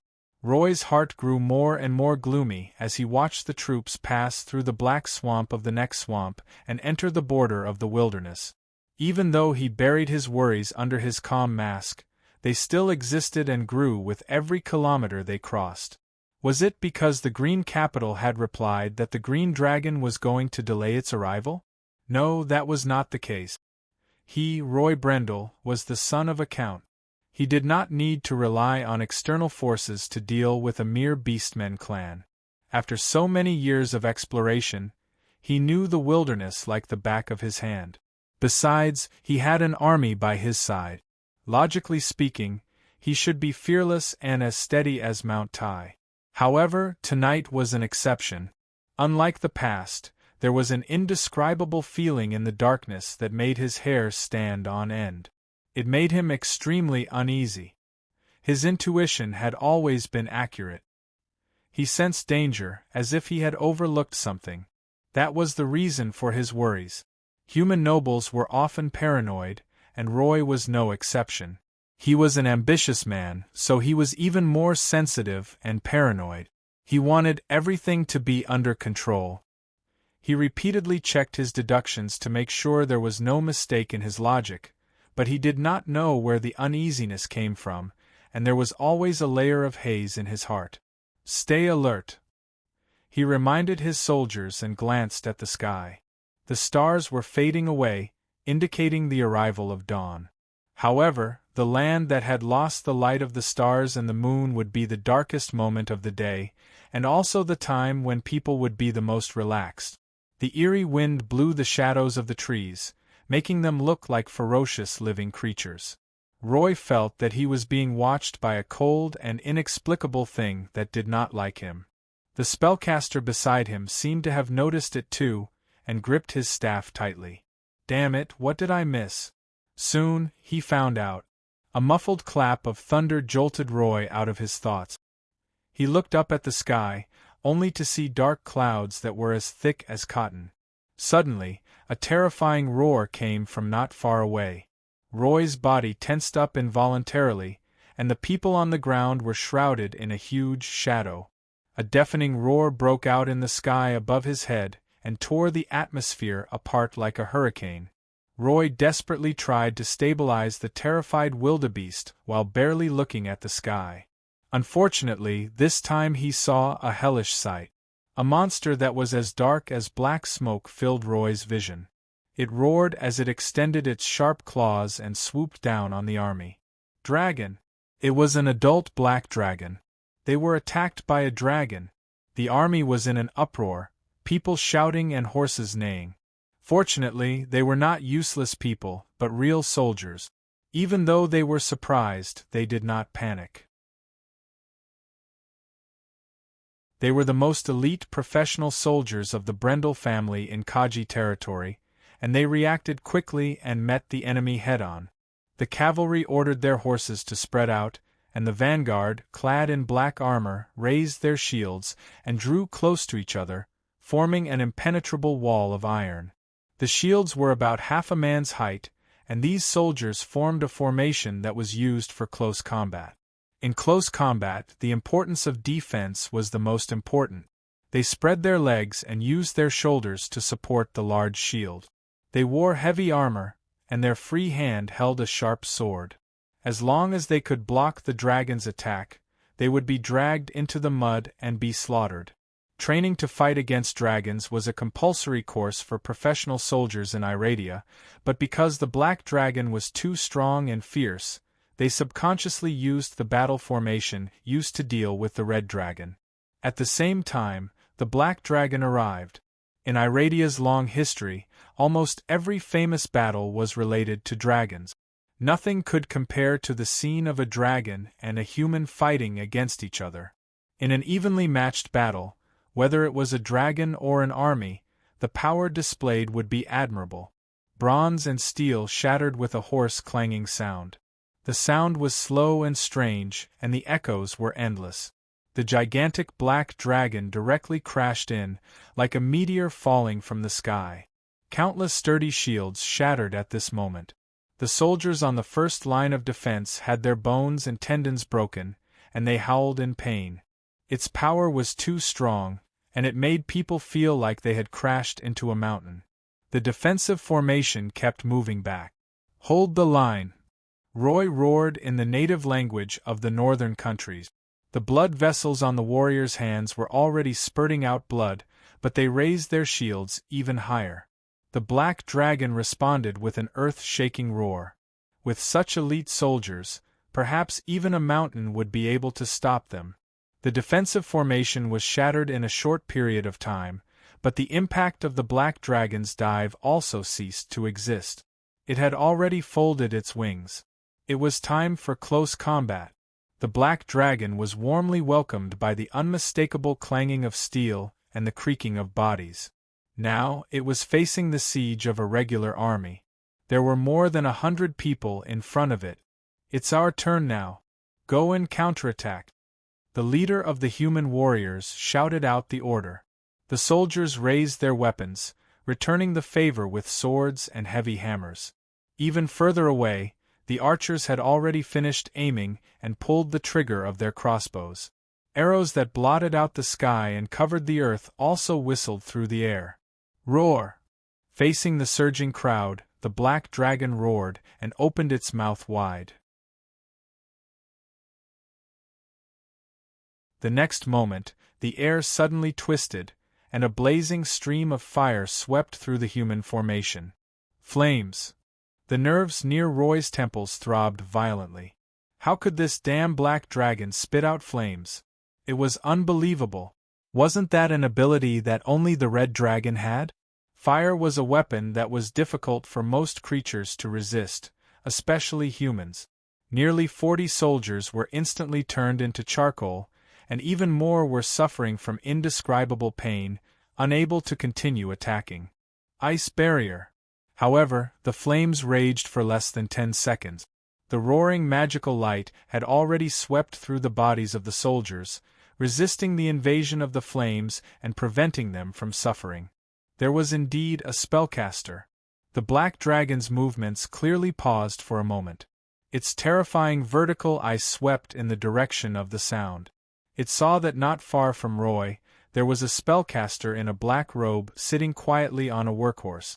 Seeing the black dragon's gaze sweep in this direction, the spellcaster seemed to have sensed something. He reached out a hand and gently lifted his hood. There was a faint smile at the corner of his mouth, and he looked at the black dragon fearlessly. Then, under the gaze of the black dragon, the spellcaster raised his staff. Fireball spell. The spell model had already been constructed. An unparalleled elemental fireball appeared at the front of his staff, locking on to the violent black dragon not far away. It roared at the speed of Mach level. Faced with the shockingly fast fireball spell, the slow-moving giant dragons could not possibly dodge it. They could only rely on spells to block it. So, at the same time when the elemental burst, the experienced spellcaster had already prepared the Curse Disturbance spell and stared at the black dragon's every move. He was ready to break the opponent's spell at any time and let it eat a solid fireball. You're tuning in to the Phoenix Knights YouTube channel. Don't forget to subscribe and join us on this journey to catch the most captivating stories.